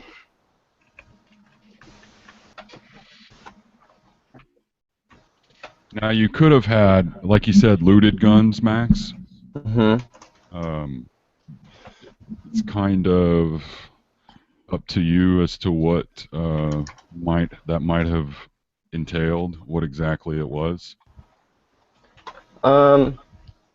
No. I'm just going to get a nice new .38 revolver with a box of 50 ammo. Okay. So, again, to do that, it's going to cost you an extra 5 shillings for the certificate, and you're going to have to make a trip to the local what's the Constable? Constabulary. Chief Constable's office. I can do that. Yeah, I'm but not worried it's no about big that. deal. Does anybody else want to buy firearms? Because if so, we need to do that as well now, so you can just make one trip to the local Chief Constable. Nah. They're all good. And what kind of shotguns did you guys buy? I'm going to get a mix. So, like one of the breakdown ones, a couple of pump action ones, and then a couple of just break actions that we can saw down really tight. Yeah, but Sure. which gauge for damages? 12 gauges. Yardage. 12 gauge. I'm sure Barlow is bringing enough shotguns for everyone. That's doesn't seem to be an Nigel issue. also has the ability, as Stanley, to purchase firearms for himself, supposedly, and then share them with the others because of his officer status. Oh, if anyone needs anything, I'm quite happy with my trusty. You already have a firearms permit as provided by Her Majesty. Or His Majesty. Things we can have, machine guns. Things we can't have, explosives. So I don't think we need a machine gun on balance. I should not think so now. They classify that as war weapons, like submachine guns or military-style bolt-action rifles. those are all illegal, and they basically will be confiscated. You In could the get a UK, I think- submachine gun, but you have to have a special permit for that as well. Yeah, you have to write to the police and say, please let me have one. I need Well, to you put just down have to some you have to unions. visit the same thing. You visit the same guy, you make a Yeah. plausible scenario for why you need it, and he charges you 5 more shillings, and then you can go and buy a submachine gun. Well, you know, these We don't need to do socialists, they've been getting rowdy.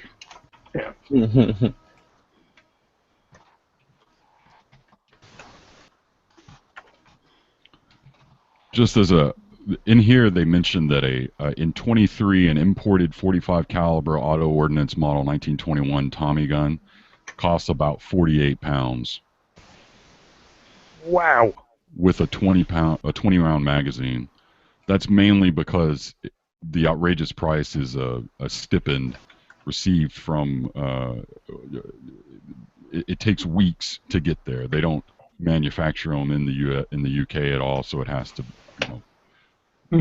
come through normal channels, and then it's hassled by customs, and there's a huge import tax of 15% on it as well. I mean, it's a huge, because it's a war weapon, so it's not a normal item. So those are ridiculously expensive.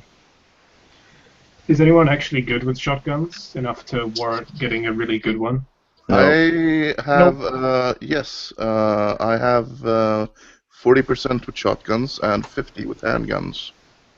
Magnus, I would assume that you have some nice shotguns of your own already that you won't have to purchase. Yeah. Cool. Then screw that breakdown one. We are just getting 5 of the cheapest shotguns known to man. So that's gonna be the 12 gauge double barrel. Yes, correct. So I'm actually looking at investigator weapons at the moment, but they're coming in at like $10. So it's about 1 to 4 in the 20s. So about £2.5. I The thought good it was old exactly 1 to Yeah, 4, in no, fact. right. drinks are on me. You just got given a blank check of £1,000. Yep.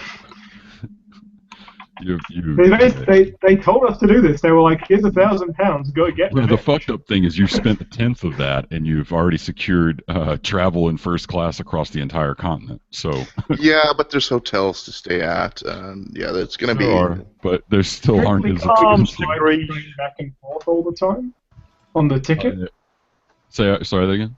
Strictly, can't we just catch the train back and forth for free? Yes. No, it's a one direction. Right, you so you have to keep going forward, but you can always catch the train in any city. You can get off and stay and do what you want, but then you can get back on to go forward towards the end of Yeah, the so once you leave Calais and go to Paris, you can't go from Paris back to Calais, but you can continue on at any point from Paris on to the next stop. Right. Okay. You can't just go back and forth, though. Mhm. That will require a separate ticket in the opposite direction. Right, but if we have both tickets in both directions, we can just go back and forth forever. Uh-huh. But I they like are it. in order, that's the thing. They're order of stops. So you would have to buy a new return ticket every time you wanted to go back the other direction. Well, that's... Yeah. We should buy a forging kit, then we can make our own tickets. Anyway, so we buy 5 shotguns, which That's not is cricket. $50.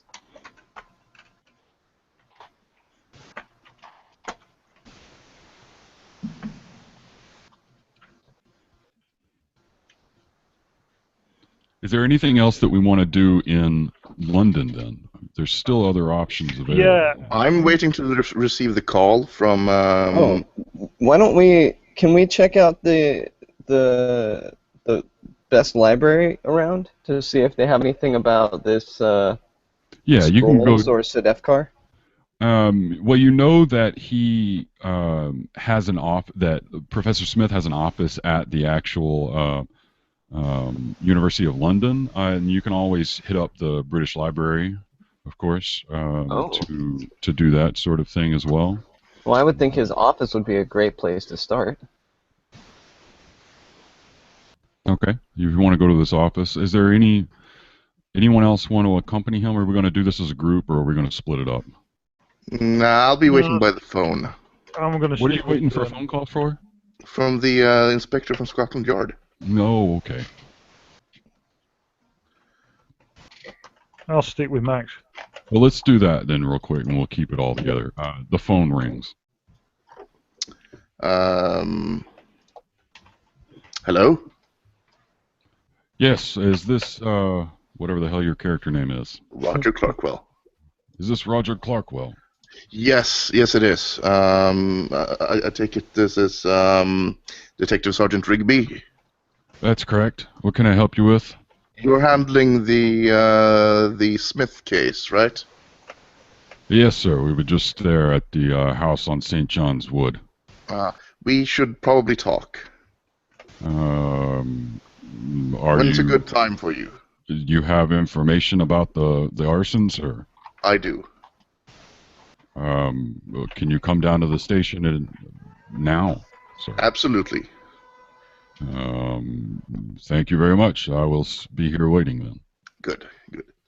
And I will bring whoever wants to follow. Yeah, okay. Okay. We should stick together. Okay. We can make this all in one giant run if we want. It's no big deal. Yeah, let's do Yeah. that. Okay, so let's do that first. You go by Scotland Yard again. No, I'm not going to do that. Go ahead and yeah. So you're at Scotland Yard. Yes, I'm here to see Detective Sergeant Rigby. Yes, sir. One moment. And he gets on the little phone there, and then a few more minutes waiting, and a young sergeant comes out from the back and says, "Yes, sir, Mr. Clarkwell." Yes, I shake his hand. Roger Clarkwell. Nice to meet you. You said you had information about the fire at St. John's Wood. I do. Do you have an office, I take it? No, sir. I have a desk in the incident room there, but we can go over here. And he opens up an interview room down the hallway a little well. Excellent. Now, what can I do for you, sir? Well, let me just start by saying that we do know that Dr. Smith is alive. You've spoken to Mr. Smith, then, sir. We have. Very interesting. Can I ask where? I'm going to look at the others.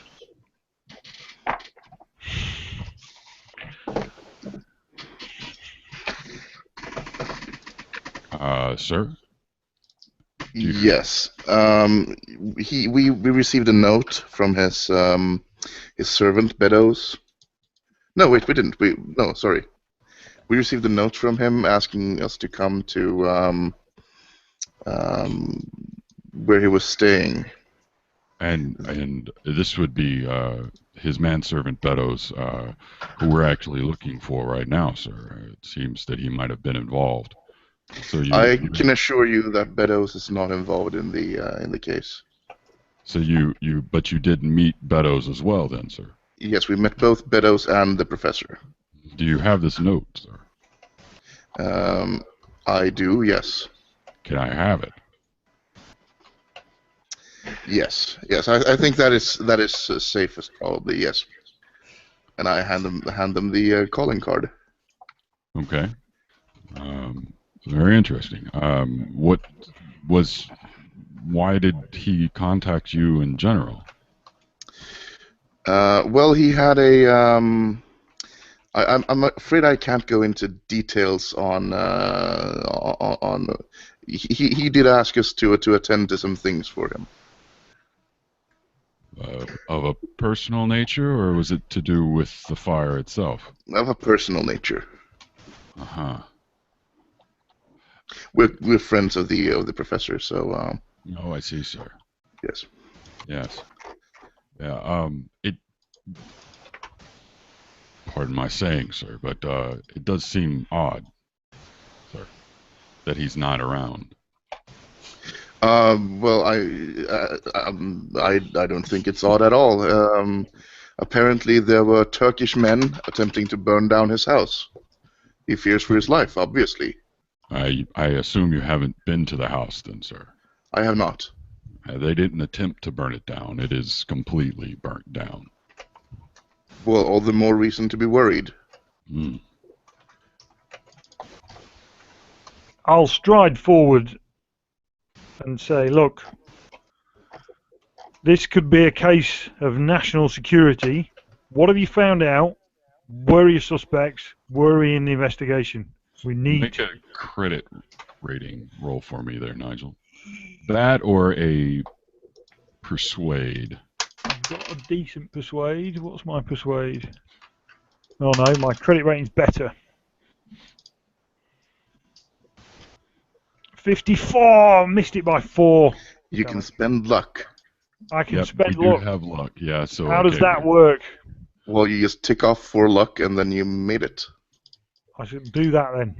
But keep in mind, luck's hard to get back longer term. Actually, if you spend, well, that depends on how much you spend, but after each session, you do an improvement roll for luck if you've spent luck this session. Okay, So- I'll spend 4 to that then. I'll spend 4 to make the Okay. roll. Sorry. That's fine. So you're going to spend your luck to make the roll. So Yes. mark off your luck. And so national security, you say, sir? Indeed. So be more forthcoming with what you know and help us out because we're all in this together.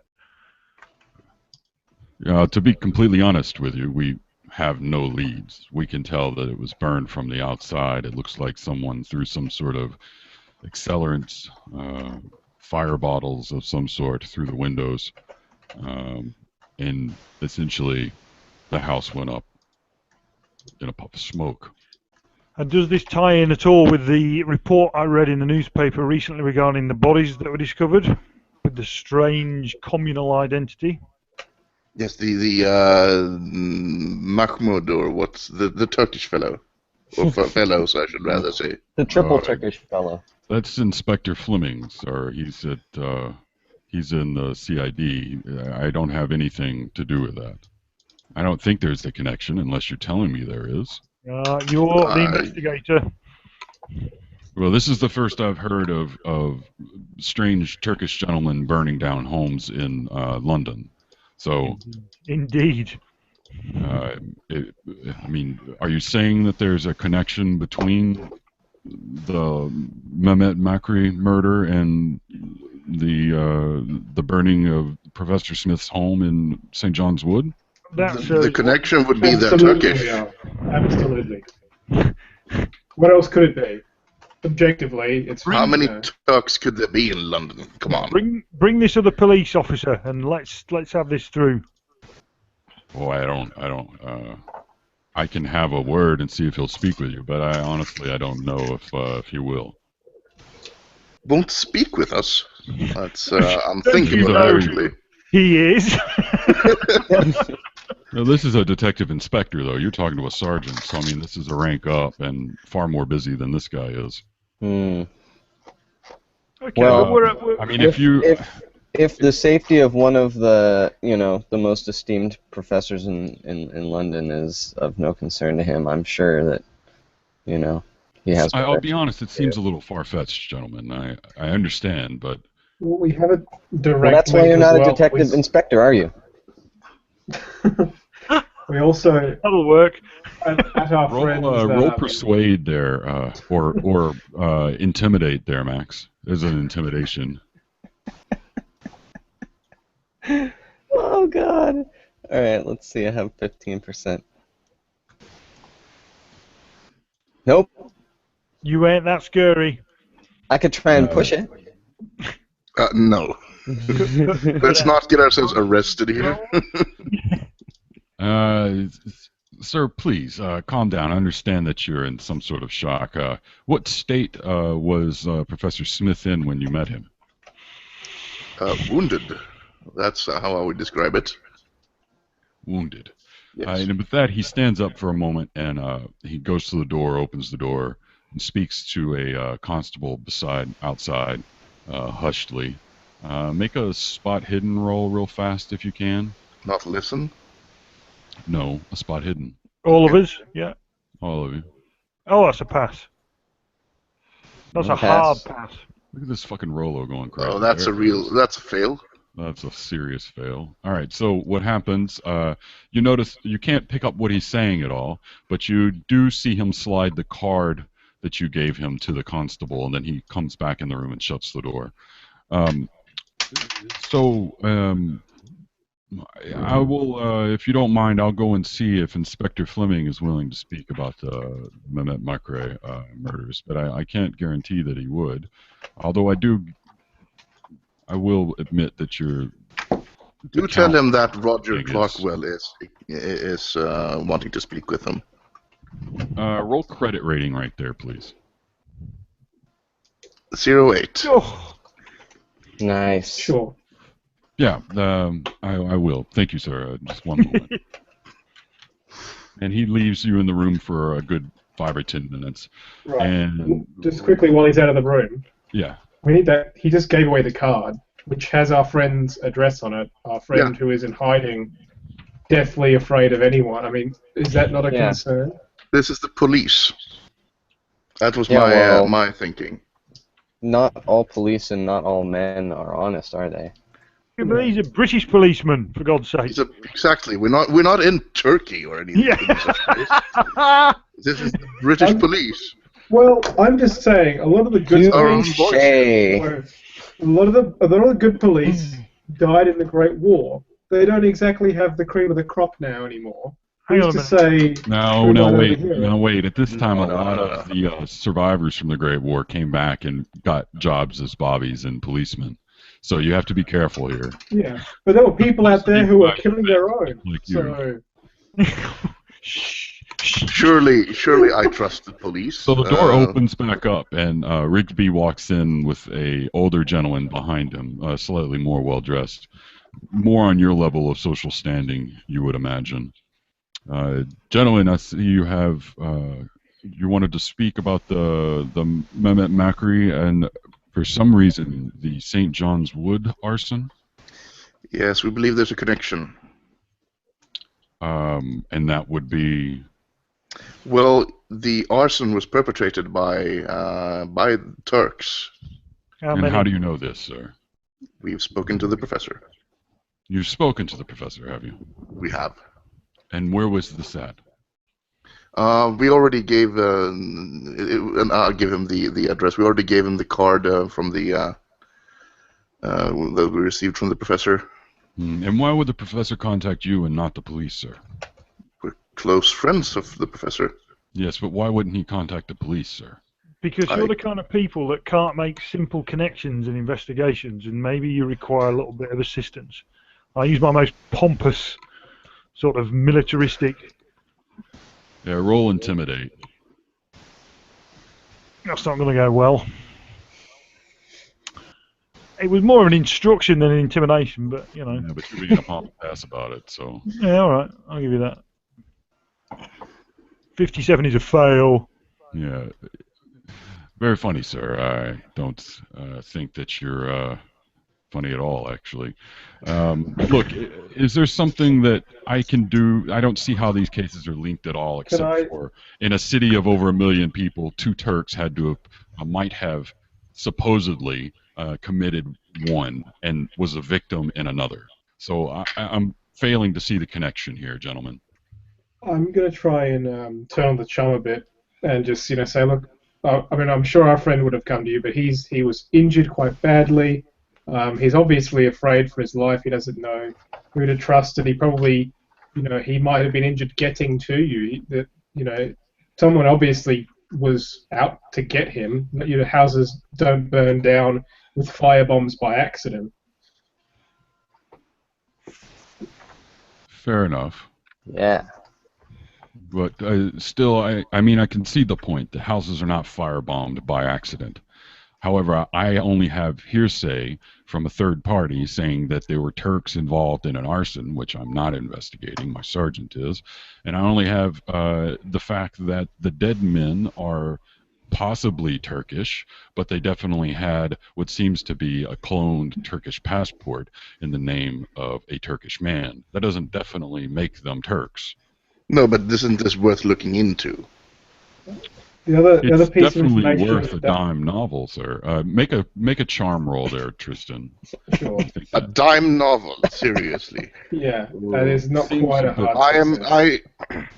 But, I look, do say the, that. the Wait. detective inspector has some reasonable concerns. What he doesn't know, because we haven't told him yet, is that we saw a Turkish gentleman acting suspiciously at a lecture, the Challenger lecture that he was giving. Right, right. That's right. I had forgotten about that. You're Yeah. absolutely correct. Mention that. Okay. Now, what did this gentleman look like? I'll try and describe him as good as I can. And I think I made a hard success on that one. Yeah, so you'll Yeah. be able to recall that. Mustache. A pretty young man, 30s, with a bushy mustache. Okay, so I mean, we have a description of a young Turkish male, middle-aged Turkish male, possibly. What is the description of the Makira guy? He's described as a older gentleman in his 60s with a beard, rather All stooped. three of them? No, the three men were different, oddly enough. Right, were I any guess- of I guess them there's one of sharing the the description? Description. Yeah. No, they don't. They were all clean-shaven, young men in their 20s. Have you Or could we maybe look at the bodies anyway to see if it was the same man who'd shaved? Well, what day did you say you saw this? This Gentlemen? would have been What was that, Wednesday the 3rd. The third, yeah. This would have been on the 3rd? Yes. Well, the bodies didn't show up. They were actually killed early on the 3rd. So early hours of the 3rd, or late in the 2nd. So it could not have been the same gentleman. But surely this is worth looking into. I mean, it is an and surely interesting the question. professorship and the Clockwell name carries enough weight to at least look into this matter. Correct, and we will look into it. And with that, actually, at this point, a constable comes in and asks to speak to the inspector and the sergeant quickly. And they walk out and shut the door. Punks. Do we get the impression they've sort of said you can go now, or is it just a No, wait they here just for a said, minute? wait here for just a moment, please. Yeah, sure. So they come back in and said, there's a funny thing about that address in Cheapside you gave us. It seems that there's a young family that lives there, just moved in, evidently. Definitely no sign of your professor friend. He must have been moved. He was cagey and he was paranoid, to be Yes. honest. It would make sense that he's... Would Surely be you're nice not to actually doubting be able to speak with him in this matter. I assume it certainly would be. Certainly you're not doubting the credibility of us here. I mean, that's as much as we know, I guess, is what I would say. No, and to I you. understand. I understand you coming forward, and I appreciate that entirely. It's just you have to admit the story is a little bit far-fetched, and the link between the two seems to be somewhat tenuous at best. Are you What do we know about credibility? what do we know about the professor's backstory? He was presumably in the war with us, could we say? Is there a case that it might be some extremists who are... You knew him not during the war. I don't really care how you knew him. You knew him maybe prior. I just want to to stir up and then some after. stuff. Like he was giving a speech that this lecture it could have been considered heretical to the Muslim. That was they might have killed him as an apostate for his his views. I'll agree it could be the deal there, but we'll not. I appreciate you coming by, gentlemen. It's been interesting, I have to admit. Do you have a calling card where I can reach you? Absolutely. I'll give him my calling card. Yeah. We will be leaving the country shortly, though, on a pre-planned trip. Oh. Convenient. Where are you traveling? Oh, to Europe. Yes. Harris. To the continent. To the continent. Fair enough. Well, I wish you a good journey and have a nice one. With that, he takes his leave with the sergeant, and you guys are free to go about your way. All right. Not much out of that, really. I was expecting a little bit more. Yes. I don't know what the police has come to these days. Standards are slipping. Make an idea Standards check. are slipping when they won't racially profile people based on hearsay. Well, hearsay from an From upper class. respectable upper class citizens. Yeah, I have no idea. What was that, Murph? An idea roll? Yeah, idea. Oh, sorry, mate. Yeah, that's Sorry. a success for me. Regular. Ooh, 89. Yes, I'm on the ball. That's a fail. So if you've passed it, you do get the idea that, okay, if these are linked, I mean, and the police aren't going to look into it, you could always do a little bit more digging based on what was in the paper from the newspaper article on the multiple murders. If you go back and look at handout number 2, it does give a little bit more info there about where you could look into more, such as a hotel name, and a location of where his, or that he ran a shop.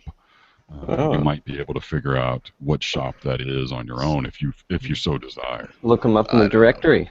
I don't know. As much as I would really like to do that, I think the impression we got from our friend was that time was of the essence in getting on the trail of this by getting on the train. Yeah, that's true. There was a definite Sense thrust of at the. urgency.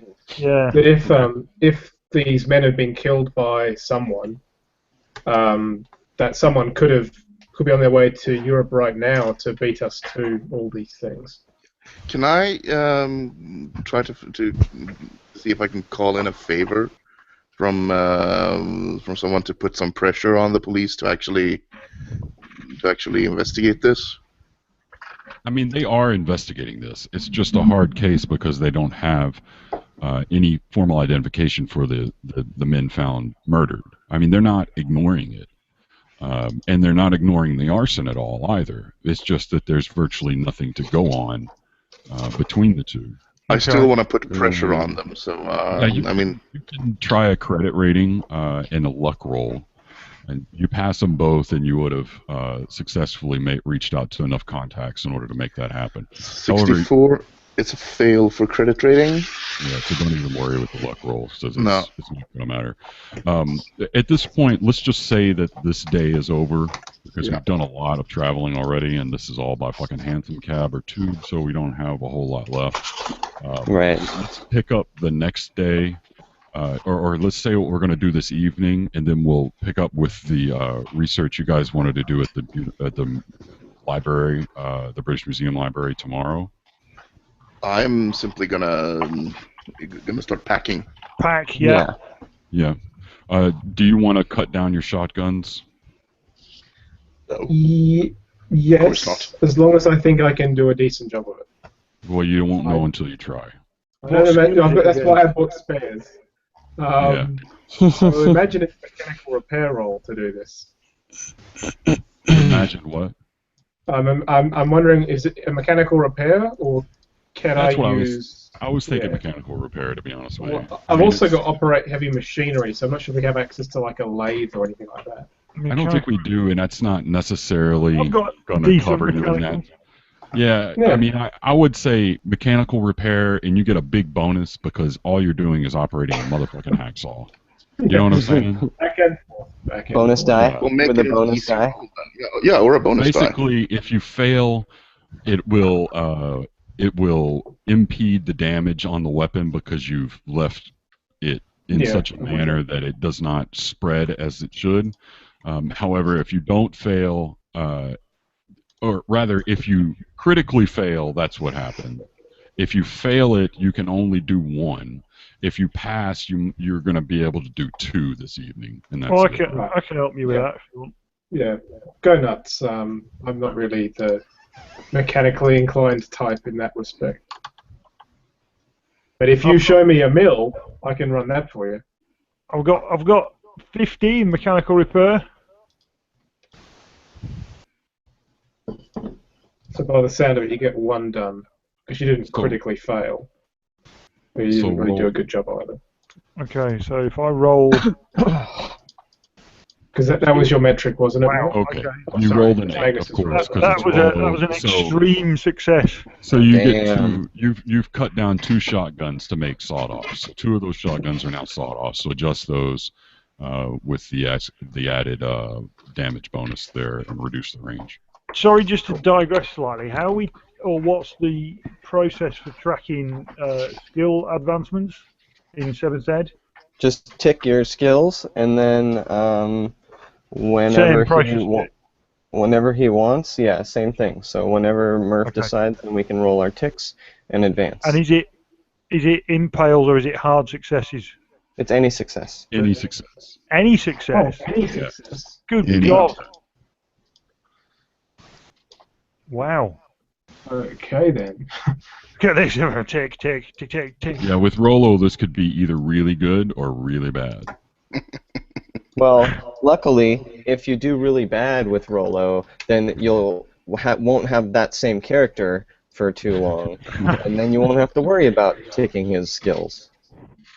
Okay, so you do that in the evening. The next day starts up. You're all packed, we'll assume. You're planning on leaving probably the next day because you want to do some library research, which takes time. If you want, we can go ahead and move it to the reading room of the British Museum Library, which is where you assume you would be able to get the most information about Now, what you're did we looking want for. to did we want to split and go 2 to the library, 2 to Smith's office? I'm not very good at library stuff. I'm not very good at either of these things. Okay. I can go to the library and trick someone else into doing the work for us. Well, I can go to the library. I'm pretty good at library stuff. Okay, so Yeah, let's let's go go to the to the library first then, all right? I'm just gonna be taking care of my business, It's fair. writing letters to the family and such, so they Right. know I'm not leaving. So Can someone else update what happened with the police on the notes while we do this? sure. So I guess Magnus, can you update the notes there to Sure. reflect that? Sure. All right. So library time. So let's make a first off. What are you going to search Yep. for? You want me to make first? a library use roll? Well, I want to know what Yeah, you're what are we searching. looking for, I guess? Which I think the first So, thing that looking- brings to mind is that simulacrum. What is that? Yeah. Sedefkar The simulacrum. Sedefkar simulacrum and the There's this Scrolls. the the scroll, scrolls. and then there's the shunned mosque in Constantinople. Yeah, exactly. All of that now, stuff. we'd imagine that we can. The scrolls won't be worth looking up as a thing because he didn't have them, so they're not going to be on the registry. But we could look up a Well, no, book he that said he has just information hadn't. about. No, he didn't say. Yeah. He said he wasn't able to consult them yet, which Yeah, implies and I'm that get- they are somewhere. Yeah, no, I would agree, but I would find it strange to believe that they're sitting in the British Library or wherever, and he just didn't bother to look them up. No, that's Well- true, but you do know Yeah. that British, especially the British Museum Library, if they exist somewhere else, it's likely tells you where they are. If you That's can find a correct. reference to Yeah. it, it will probably tell you where they exist at. So Well, it let's might check give you a that lead then. on where to go. Cool. So Sounds like a plan. let's go ahead and whoever has or both of you can make a library use roll for one topic at a time. Are there any spinster librarians around the place? Make a luck roll. Sure. If they're not here, where are they? Wow, they're all bingo. I get a success for my library use. Okay, Well, so you don't actually find anything about the Sedefkar simulacrum. The closest thing that you can find is actually mention of a 13th century illuminated manuscript known as the Devil's Simulare. Research implies that more information on this can be found in the Bibliothèque Nationale in Paris. Oh, perfect. But that's as close as you can find to anything regarding the simulacrum. Well, then make note of that. Tick. What That's about what I'm this? good at. I'm not good at So the make book. So would that be the simulacrum and the scrolls, or just the simulacrum? just the simulacrum. Just Okay. The the manuscript itself is the Devil's Simulacre. Simulare. simulare. Simulare, that's what I wrote down actually. So then here's one for the scrolls. Scrolls. Yep. And that is a fail by 8, but I'm going to burn 8 luck and make it a success. Okay, I'm make gonna me a help luck too. roll now. I'll help Daddy. No. A luck roll is going to be no. No. Cam. Yeah, you don't find anything about the Sedefkar scrolls. Great. Now, what was the other that you wanted to look at? The temple. The shunned. What time is it at the moment? And that's a no. That's two library rolls. 3 library rolls now. I'd say it's getting afternoon now. Okay, cool. I'll help Max with that one more roll, but I have an idea about what to do next before we hit the books. Okay. No, that's not going to be it. Okay. Okay, I think we should go back to the lecture hall. I forget the name of it, but where he did his lecture, and see if anyone actually asked about the lecture, because his goal was to try and find people who would have knowledge about this and help. But he didn't get to follow up any of those leads because he's been hospitalized and out of it. So if anyone's turned up and said, "Hi, I want to talk to so-and-so, here's my Now- calling card." As you guys are researching your last topic there in the reading room, you're sitting there enjoying each other's company, and you've noticed that there's another gentleman sitting a table or so down from you who's been asleep the entire time. I mean, you barely noticed it. It's raining outside today, so it's not real busy, but you just assumed that he'd rather sleep in here than have to go out and face the crap weather outside. But however, at this point, you notice that, you can't help but notice that the gentleman just falls flat out of his chair and crashes onto the floor next to you. Good God, man. Are you all right? I'll go over to try and help pick him up. As you get over there, his hat has fallen off, and what you see is basically a skinless head Oh. on the floor. And make me a sand roll there for me, Yeah. Max. I assume I see it too, Murph. If you've gone over, you do, and make a That's sand it. roll. Good. Yeah, Gracious. no, that's not good. That's a fail. So Okay, both of you make me a 1d6. whew, 1. Jeez. 5. Oh. Shit. Yeah. Nice. But... You developed an allergy You to do. Oh, I just passed my idea on it. Nice. You're still. I'm going to say that you have a. Well, here, let me finish reading, and then we'll determine what your peculiarity might be. Shit.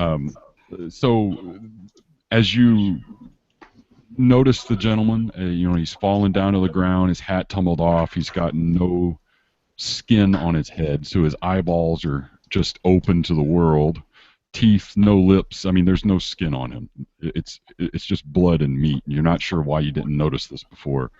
Other people will start to run over. Some people start gasping and puking in the aisles, and then you notice that there is a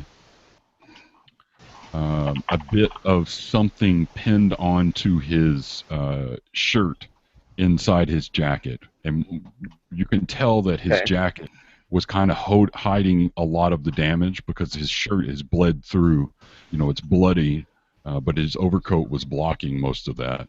Okay. And you can see that there's something pinned onto the shirt there. So 2 things. Can I make a first aid or a medicine check to determine if he was alive when this happened to him? Sure you can. Ah, okay. Okay. Which one, medicine or first aid? Medicine.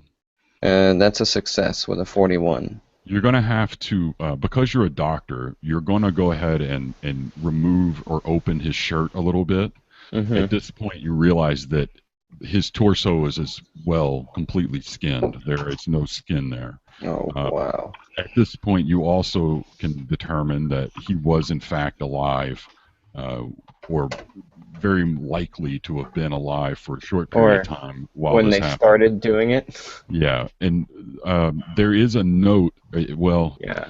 it's hard to describe it as a note, but there is something pinned to the man's shirt. Okay. It seems to be a chunk of flesh, Oh, uh, fuck. rather, like small note sized, and it does have some writing on it. Make me just a general, like a knowledge check of, let's say, Nope. 96. and you do the same, Tristan. You can't help but notice this once he opened the jacket a little. Sure. I'm going insane at the moment, so I think I might even be storming out at this point. What I think might be happening, and I you think can you give me a better actually, I idea. think what you do is you faint at this point. I thought I might go outside and just start grabbing people and going, why did you just projecting rage onto people like. Okay, so then I'm gonna have to go deal with that. Bring Well, that he's over. disappeared. He's disappeared, and you're now looking at this. At this point, you can hear police whistles going off Oh, outside. fuck. Okay. There's a number of people. You can't hide this by any chance. I mean, um, Alright. there's too many witnesses. There's too much of a ruckus, and then someone's outside. You notice now that Tristan's character is nowhere near, and you can hear someone outside who very likely could be him, uh, screaming and hollering Great. outside the reading room, into the main hall. Great. I think I will go outside and deal with that. Well, I'll grab the thing that's pinned onto the shirt, and then It head is outside. a piece of flesh. Ugh. It's a piece of skin that has been pinned onto the shirt. Okay. And Well, there's something written upon it, but it's in a language which you don't understand, essentially. I grab that. Okay, so you grab that and run outside just in time to see Tristan being greeted by a couple of bobbies as he's screaming about the skinless man inside. He's rather off of his gourd at this point. Okay. Well, I'm gonna go over and save him from the bobbies and explain that this is my good friend, colleague, associate, what have you.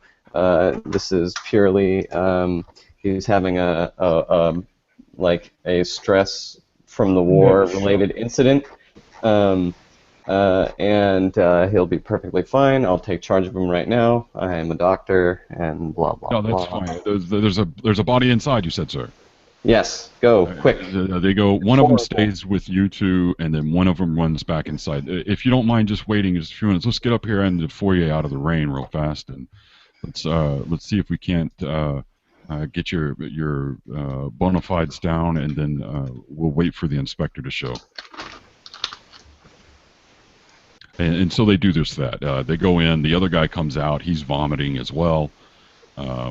There's a big crowd growing from everyone who just happened to be in the library at this time has kind of gathered in the foyer. And there is one of the officers is now, some more have arrived. They've secured the scene as best as can. And then a police car arrives with, oh God, Inspector Fleming again. Mhm. And he gets out, and he looks at you oddly, the two of you guys oddly, like, what the hell? And then moves on to inside the library reading room. On the way, though, he says, make sure those two don't go anywhere. And then he goes inside. Whoops.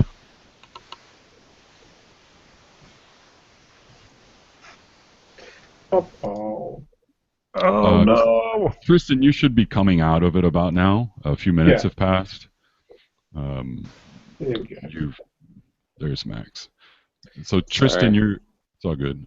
You're coming out of it now. You should have. You're regaining your senses. Mhm. The doctor here is taking care of you there. The police have asked you both to stay behind just shortly while they examine, and Fleming is examining the body.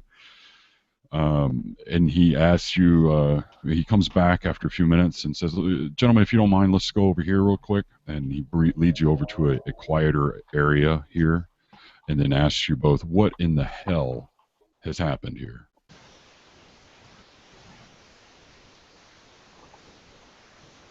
Gents? I have no idea. We were just doing Yeah. some quiet research, and this body was there. We didn't notice it when we walked in. He was fully clothed, and as you can see, it looks like this is a freshly flayed man. I guess would be the best way to describe it. How the hell did they get a freshly flayed man in the British Museum reading room with no one I have noticing? no idea, sir. Maybe you should talk to the staff of the library instead Well, no, of the that's people what we're that were doing. there. But you guys I just talked to yesterday, so I'm just curious. I mean, it's odd. It seems like trouble is finding you or something. Mhm. Yeah, it could be a message A for us message? to stay out of it, just not stop Yeah. talking to you. Maybe they want us to stop looking into the Maybe this is the same Turks as what matter. burned our friend's house down. Yes. Okay, all right. When are you two leaving for Europe? We haven't made any firm travel plans within the next day or two, I would imagine.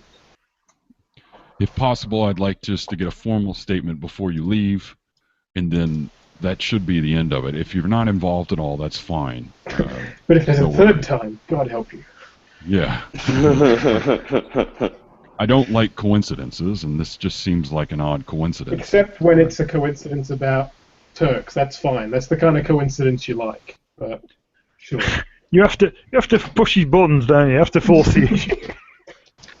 Of course. He's a dick. I mean, he's doing it right. Yeah. I'm sorry for the shock. We'll try and figure out what is going on here as quickly as possible. Make me a charm roll right now. Ah. Bam. 1. Holy Okay. crap. Okay, dude. He goes, look, just so that you know we're not sitting on our duff, okay? And the other murders, the Mehmets. What's odd is that each one of those 3 gentlemen that we found, each one was partially skinned. One gentleman had his torso skinned, one gentleman had his arms skinned, and one of them had his legs skinned. Oh That's God. something we didn't release to the press, and that's why this is a little bit more shocking. That's Since horrible. this gentleman's been completely skinned. Yes, and keep that on the down low, please. I mean, we definitely don't want that getting around. I don't know how in the hell we're going to try and, convince people they're safe with a skinned man in the middle of the British Museum. But we'll have to come up with something. So if you don't mind, come and see me later this evening, and we'll get a formal statement, and then you're free to go on your way. Yep. Yes, of course. And with that, he lets you go back to your hotel or club.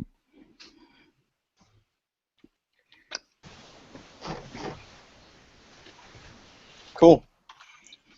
Well, I say let's do that, and then once we're away and alone, we can look at the scrap of flesh.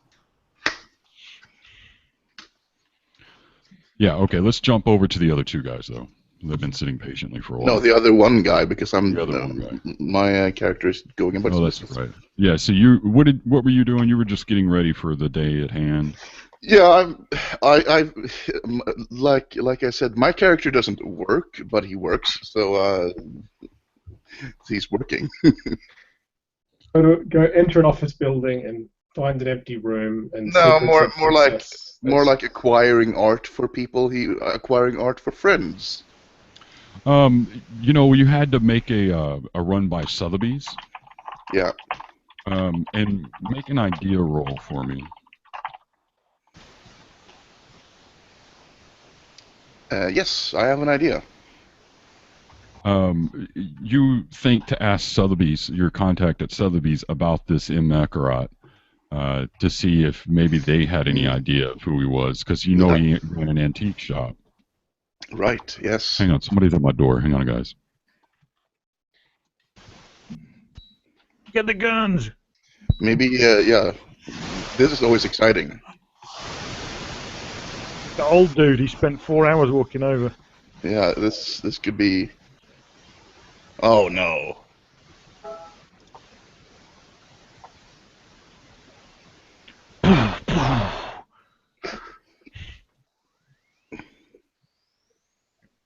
Have you been worried?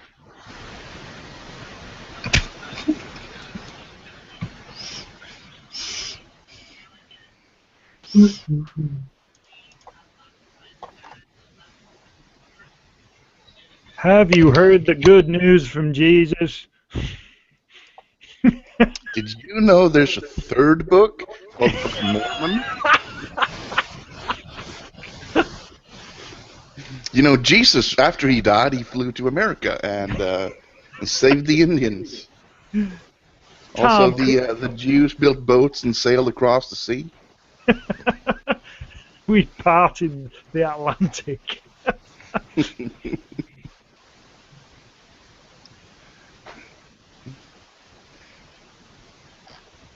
Have you heard of our good friend Joseph Smith?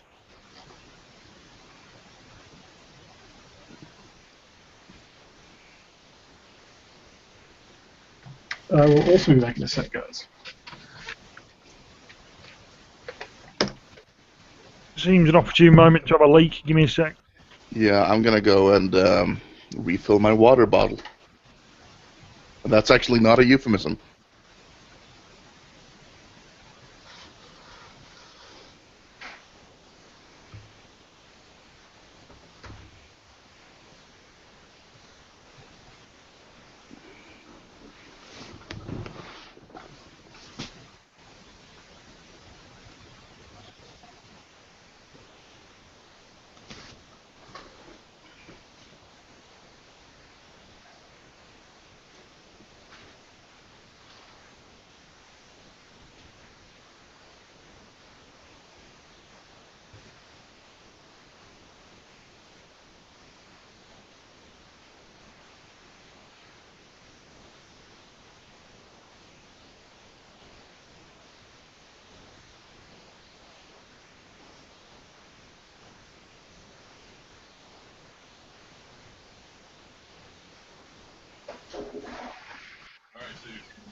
I assume they all took a break.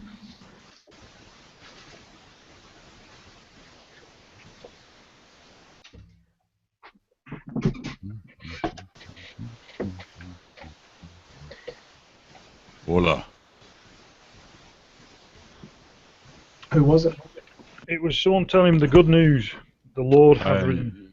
Yeah, right. No, that's my neighbor downstairs, the maintenance man. He walked out this morning and found that one of the cars had been, the glass had been shattered on it. He was just asking if I'd heard anything last night, which I did not. So you have no alibi. Correct.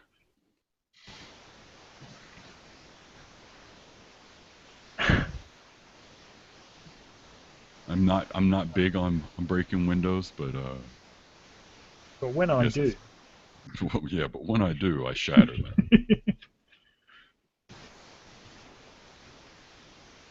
Whew. Back. Good man. We're almost done, guys. We're not far out.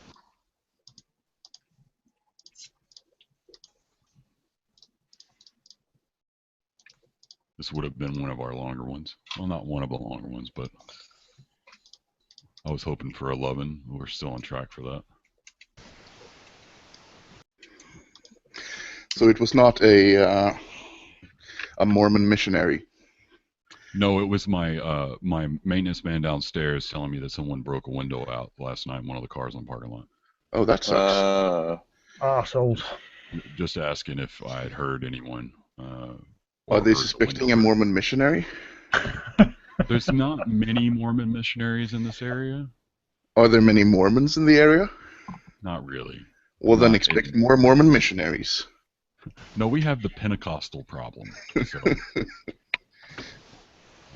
that gets interesting. Once a year, they all converge here for this giant camp that they all go to here. Oh, and they start Yeah. knocking doors while they're here? No. Petty crime goes through the roof. Holy Really? shit. Really? Yes. The shoplifting, Oh, crap. domestic issues. I didn't know that that's what happened when you gathered lots of Pentecostals. It is, oddly enough. Who would have thought it? But yeah, that's my buddy who's a cop. He hates that time of year, which just passed actually, because their bullshit calls go, through the roof. People shoplifting out of Pentecostals, shoplifting out of Walmart, domestic abuse calls out to the park where they're all at. Well, I mean, I can see domestic abuse. That sort of ties in well with the entire. Sure. But shoplifting? Yeah. I'm fairly sure that's in the Ten Commandments. Yeah. Thou shalt not shoplift from Walmart. I believe that's the sixth Thou shalt not be commandment or something. a public nuisance, but evidently Yeah. they do. All right, so where were we? I was at Sotheby's, and Oh yeah, Oh, yeah. I remembered the idea to talk to someone there about the Turkish fellow. Makriot. Yes, Yeah, my character doesn't remember his name really. I mean, it's No, that's you bring it up in such a fashion that they know what you're talking about. The three dead guys. yes, antique the shop. Mahmoud Makarak, I think. was his Yeah. name. No, I know exactly who you're talking about. He's got a shop over on 3 Brophy Lane in Islington. That's where it is. Oh, really? We've used him a few times. And Well, I take it you met him. no, once or twice, yeah. How would you describe his strength of character, his moral fiber? Moral fiber. I mean, I mean, he's not British. He's not British. That's he's an old Turkish guy. yes. Yes, I know exactly what you mean. Anyway, that's all you'll get out of them from that. They get an address. Wait, you said he was an old Turkish guy? Mm-hmm. Interesting. I was under the impression that he was rather young. Or, yeah, well, the three of them. The young guy was the guy that I met, or that I saw at the lecture. Oh, yeah, okay, he was so in his 30s, and then the 3 dead guys were three guys in their 20s. And And the then older this- gentleman And is this the is an man who older got fellow, his okay. key was stolen, which we know already. Right. Yes, okay. That's the real The real Makarat, whatever. Makarat. It rhymes with Baccarat. Makarat. Yeah. Makarat, Baccarat. Mehmet Makarat. That's good. Mhm. Thank you. Mhm. So Interesting. while you were going about your art business, you came across the address for this gentleman as well, for this shop Yes. at least. Yes, I note it down in a small notebook. Okay, and then once you're done with the day, towards the afternoon, you meet back up with the guys at the hotel or club or your house, wherever the hell that might be. Yeah. We'll assume the club at this point because that seems the easiest thing. Yeah. And you all share said information that we have all just experienced. They tell you of the skinned man, and you tell them of the address for the shop that you found. Yes, and his questionable moral fiber being a Turk. Correct. That's how I interpreted the answer. Unless you're a modern Turk listening, in which case we have nothing against Turks. No. Purely, this is role playing. Yes, This my is- character certainly has something against Turks, This but is I purely personally do his not. Swedish nature coming through. It's no Yes. big deal. Yes. So they tell you the skin man, and you have this note Yeah. So on let's flesh. compare. Yeah, guys, don't freak out. I'm going to tell you what it is in advance, so you don't freak out so much when you see it. We have a note taken off a man who was. This is in the sitting room of the club. Taken off a man who was skinned alive, and we know that part of the previous three Makarats who were found dead were also partially skinned. Now, we know there's a script on this. We can't identify what it is by sight. Can any of you identify this? And if it helps, we'll put it we could transcribe it to paper versus carrying around this slab of flesh. But this is the script. I'll take a look at it. Okay, take a look at it. Make me, if you want a shot at it, make me like a languages roll or. I have French, Latin, and Greek, and I also have 25 points of history. I've got German. I also have 45 points of occult. That's not going to help you in this case. No, okay. Make me a hard idea roll. Wouldn't an education roll be better in this case? Yeah, education would work too. Hard. Hard though, yeah. Yeah. 86 fail. Not an 86 is not going to do that. 73 is not a hard success. You can't really identify what the script is.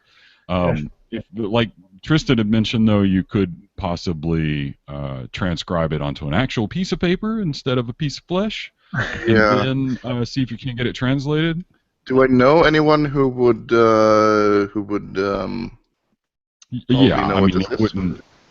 Well, you could always visit the London University. But do I know someone personally who would know this? You don't know what language it is, so you have no idea who you might know. Is it fair to say we're reasonably sure it's not a common language like French or German or Arabic? Yes, you can. We don't even know what script it is. That's the issue, correct? No, not one of the languages that you guys speak. Let's put it that way. Yeah, it's not a common language. It's probably an obscure language. And we can't recognize the script? Common or not, it's just not a language you guys speak. Okay, first things first. Write it, transcribe it onto paper. Right? But just to be clear, it's not written in Latin script. It's written in some other script. For this purpose, it doesn't really matter. It doesn't really matter. So put that away. And I might get my values slightly wrong here, but we're in the middle of the club, I imagine. Yeah. Or at the bar of the club in a private room, maybe. Go into where there are more people and say, gentlemen, does anyone make any sense of this? There's a 5 shilling bounty or a round of drinks in it for the man who knows what this means. Make a group luck roll, and it doesn't make a group luck roll. So who has the highest luck? I have 44. 50, 44. Yep. Nigel, you're muted. Max and Nigel, you're both muted. Yeah. Sorry, 76. Yeah, sorry, 48. I have 48. All right. Nigel, you're going to roll a group for luck. And it's highest or lowest? You're the highest luck, so. But do we roll? So we roll against our. Sorry. We should be. I guess. Yeah. Yeah. In this case, make it because you're in the middle of a club of well-to-do, fairly intelligent individuals. So in this case, make it under a 76. 39. That is a pass. Amazingly enough, someone goes, "All right, let me take a look at that," and takes looks at the script and said, "Oh, that's modern Turkish, is what that is." And oddly enough, this says that this says the skinless one will not be denied. I don't know what the hell that means. What is this? Must be some prank. Yeah, it must be. 5 shillings now, I believe you said. The round of drinks. Whatever the equivalent. Round of drinks. Yeah, all right, everyone. Drinks. So for his group, not for everyone. Offering 5 shillings is sort of, I mean, Put it on we're a Mr. club. Clarkwell's tab. As I Yeah. prefaced it with, I'm not sure what the value was, but a moderate amount that you'd be worth, like a bar bet type amount. Yeah. Yeah, I got you. You Yeah. bought them around, is what happened. Yeah. Yeah, I got you. So it says the skinless one will not be denied. Thank you very much. Hmm. So here's what we do. Huddle up. We send this bit of, we say, we found this on our doorstep in the morning, and we give it to the police. And then they realize that it was from the same guy who they found in the library, and then we get to say, I told you so. I like that. Sure. Run that one again. Sorry, you broke up for me. That's fine. So we wait until tomorrow morning. We're going to go see the police now. And we wait till tomorrow morning and we say, oh, police, someone left a hunk of flesh on our doorstep. Okay. We've checked it out. And it's in modern Turkish. And it says this. So, case closed. Ha. There you go. That sounds good. All right, so let's go ahead and do that. You set that up to go out in the morning. I'm assuming you guys are going to be leaving today then? Yeah. I think that's the plan. Yeah, the other sounds thing which we can... You have to leave. If you're going to leave today, you have to do it early in the morning because it's about an 8-hour trip from London to Paris, basically. Okay. Yes, well, I'm ready to leave at least. Is there anything else you guys want to do in town before we go? Because this is your last chance. Do we need to Yes. anchor a contact in London that we can telegraph and use to do any running around we need, or are we not going to have to worry about that in this instance? Okay, so what I'm doing is I have, and Murph, I'll update my character sheet in the Dropbox, but I've been working on my backstory and whatnot, and I guess there's this childhood friend that I've had for a long time who's an adventurer or an explorer who I am going to keep in weekly correspondence with, and that way he can be my backup character if ever need be. And something I forgot to mention as up well. to snuff. Something I forgot to mention as well, and it's not that I forgot to mention it, but I'm going to retcon it in right now to make life a little bit easier later, is that when you did meet Beddoes in the bed-sitting room earlier, he did mention that he would keep in contact with you through the telegraph restant at the stops on the Orient Express. Cool. Nice. I'm actually, I assume because I'm in the art circles that I would have some sort of contacts in Paris. We'll get to that when we get to that. So, well, I will just send a message ahead that I'm coming to Paris. So let's go out for drinks some night. I think you would have carpet. some, but not necessarily a large number. So it's going to be more of a luck roll as to whether or not you actually have anyone useful. No, I don't. I'm not saying they should be useful. I'm simply looking for like a business associate or an artist or something. In this case, I think the majority of you would actually know someone in Paris because you're all of that social standing at least. Yeah. So it's not uncommon to know someone there on the continent at any given moment, whether they be British or French or someone else. Yeah. So I'll simply send a message ahead that I'm coming to visit. Cool. Okay, Before we so leave, two things I think we need to do. Sorry to jump in there, Murph. One of them is that we need to go give our statement to the police, like we said we would, so we don't look dodgy. And the second was just tidy up loose ends, like we sort of talked about, that let people know we're going, so that people aren't surprised that we leave. I've already right, done no, that. I think that you had done that that was part of your getting ready to leave phase. Yeah, sure. The last couple of nights. So you've already made your contacts to family members and whatnot to tell them you're going on a little expedition to the continent, et cetera, et cetera. Outside of that, I don't think that there's much else to do. Now, I will say that I don't know that you would, if you go to the police station and leave this, you're going to be questioned longer, and it's going to cause you to possibly miss the connecting train for this day in Calais to get on the actual Orient Express today, in which case you would end up having to take the ferry either tonight and then get on the train tomorrow to get to Paris, or some other method. So I would say put it in the post, or at least send it by courier with a letter detailing what it is, and then get on the damn train and go right now instead of stopping, because otherwise you're going to delay yourself another day. Yeah, I tend to agree. I mean, balancing off the fact that we don't want to look Yeah. like we're actively trying to, not help them. Yeah. So we'll just write a note that says, look, we've made arrangements. We have to leave. This has happened last minute. We're very sorry. Here's maybe a forwarding address if we have any idea of how to do that. Well, We'll be just happy tell to them, keep correspondence again, going. telegraph residence, basically the way that works is they send a telegraph to the telegraph resident office in a particular city, and it just sits there and waits for you until you go and pick it up. And that's Cool. the easiest way for anyone to communicate back and forth over the continent when you don't know where the hell they are. Yeah, and that's basically what we tell them. We have to leave. We're sorry we couldn't stay, but here's how to get in contact with us. Yeah. So anyway, you guys you do that. You send the courier off with a letter explaining the bit of flesh to Scotland Yard, and then you head out to the train station. You take the train out. It's one of those non-stop tracks, which is a little odd, but goes through the countryside of Kent, across the Rumney Marshes, and finally into Dover a couple of hours later. It takes about 2 hours, I guess. At Dover, you switch over, board the ferry that'll land in Calais.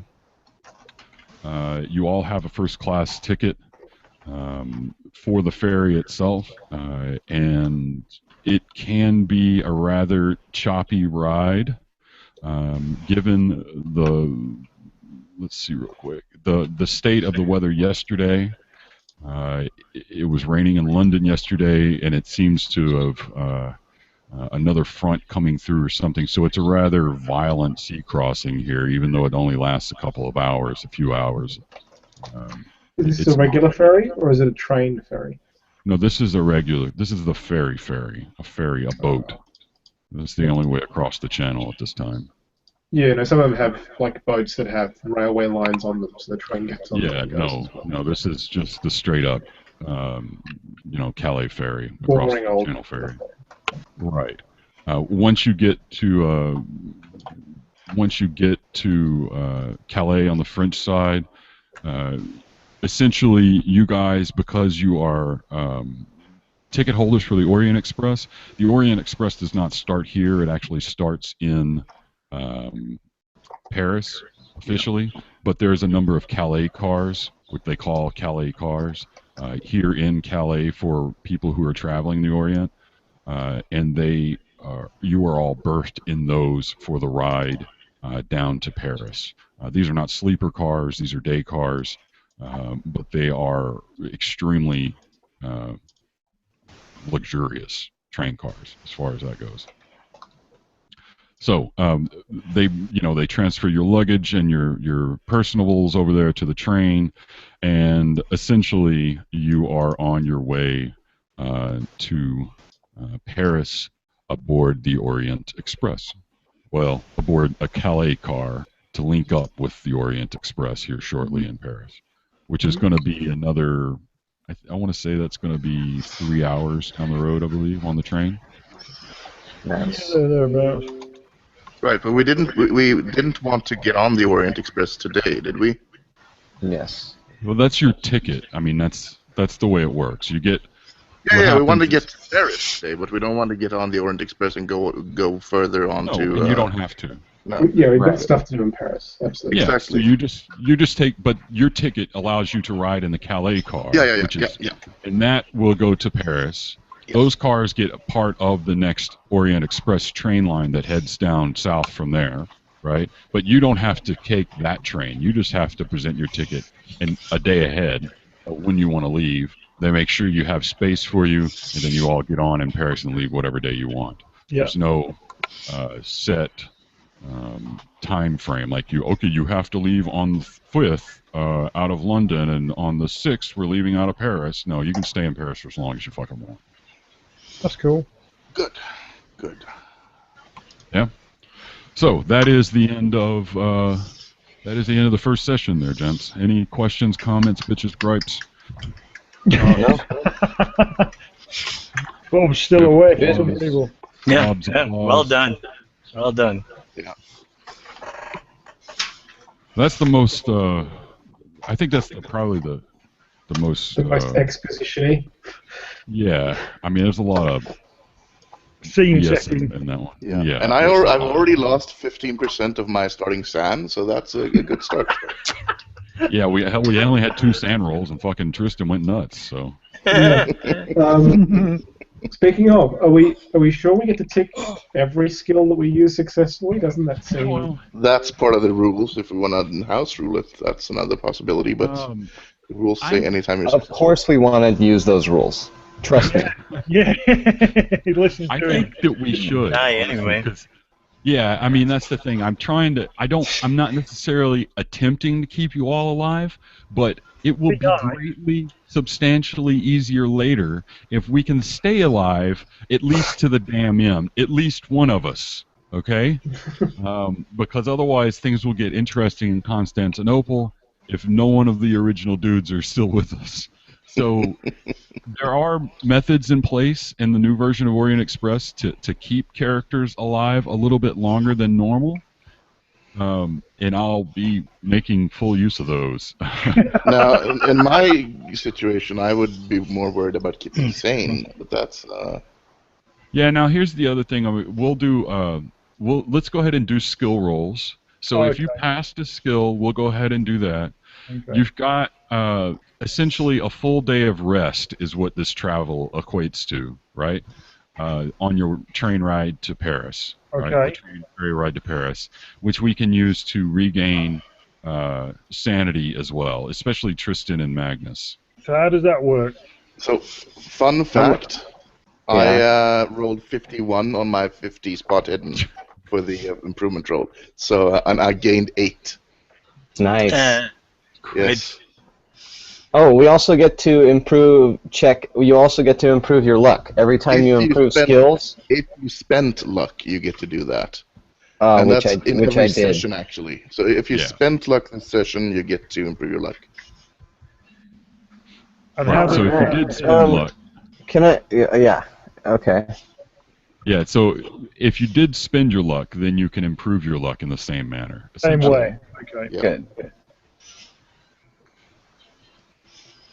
No.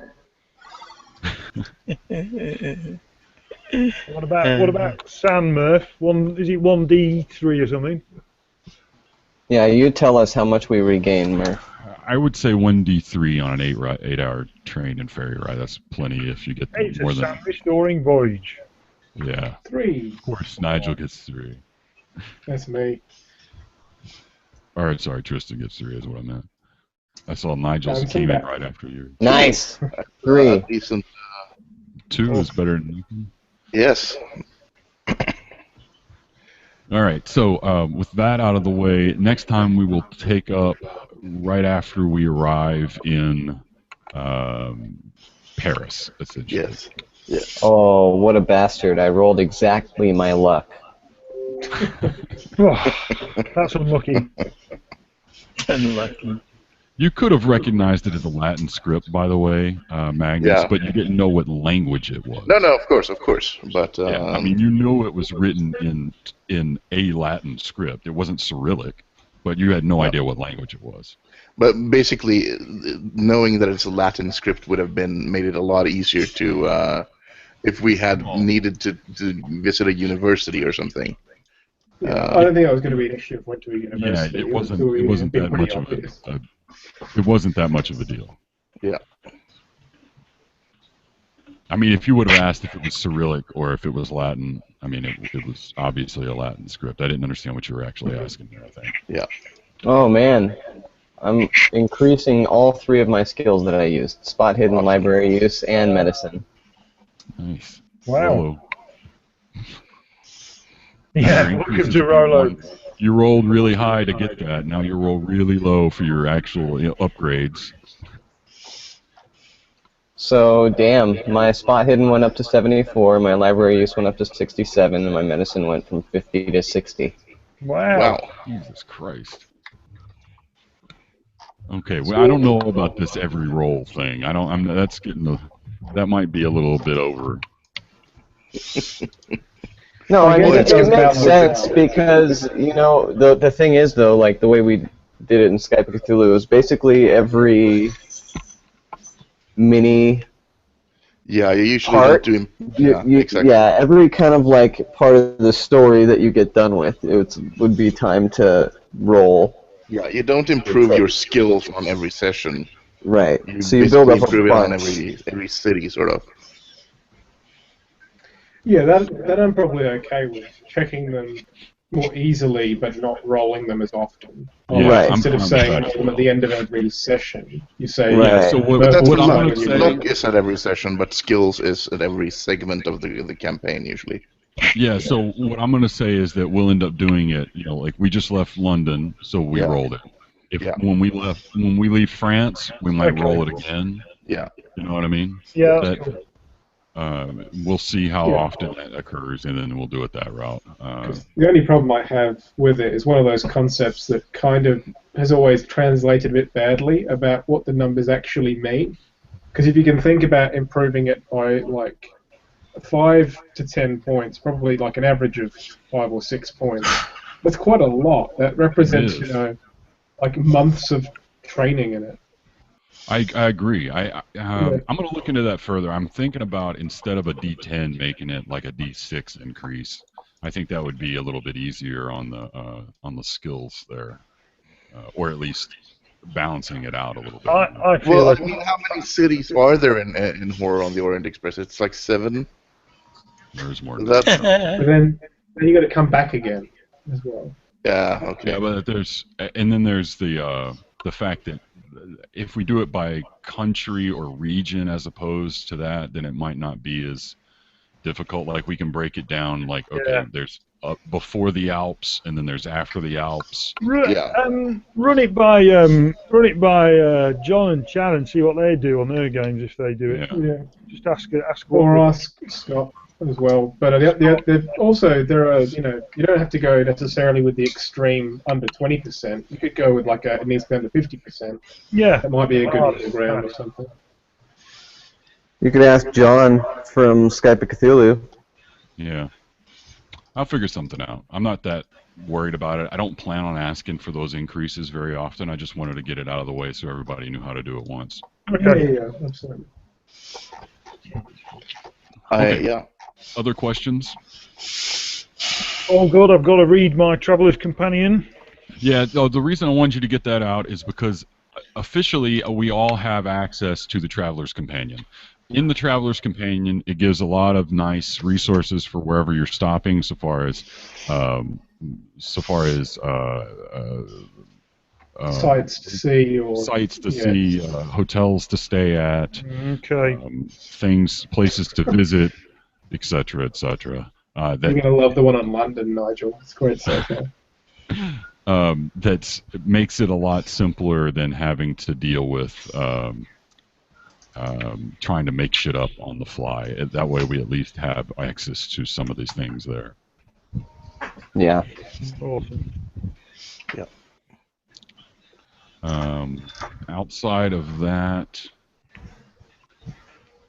It's really so good. good to be back doing a classic campaign with the guys. It's awesome. Yes. I agree. Yeah, it's been a while coming. It is. We waited for Bob, to be honest. I was trying to hold us until Bob came back around. So I know you can't stay with us the whole time, but it means a lot to us to get you here for the first one, even Well, if you didn't play it. I think once the next several weeks pass, that I'll be able to give you a more definitive answer. That right at the moment it's a little uncertain as to what's going to happen, but once these next couple of weeks are done, I'll be able, like I said, I'll be able to come back and say, I'm ready to go, or, because Yeah, this either was great. I thought this was excellent. Yeah, It you can do this whenever you want, Bob. You don't always have to. Yeah. If you don't want Yeah, to, I if you don't know, have to, I you know, can but- always hang out.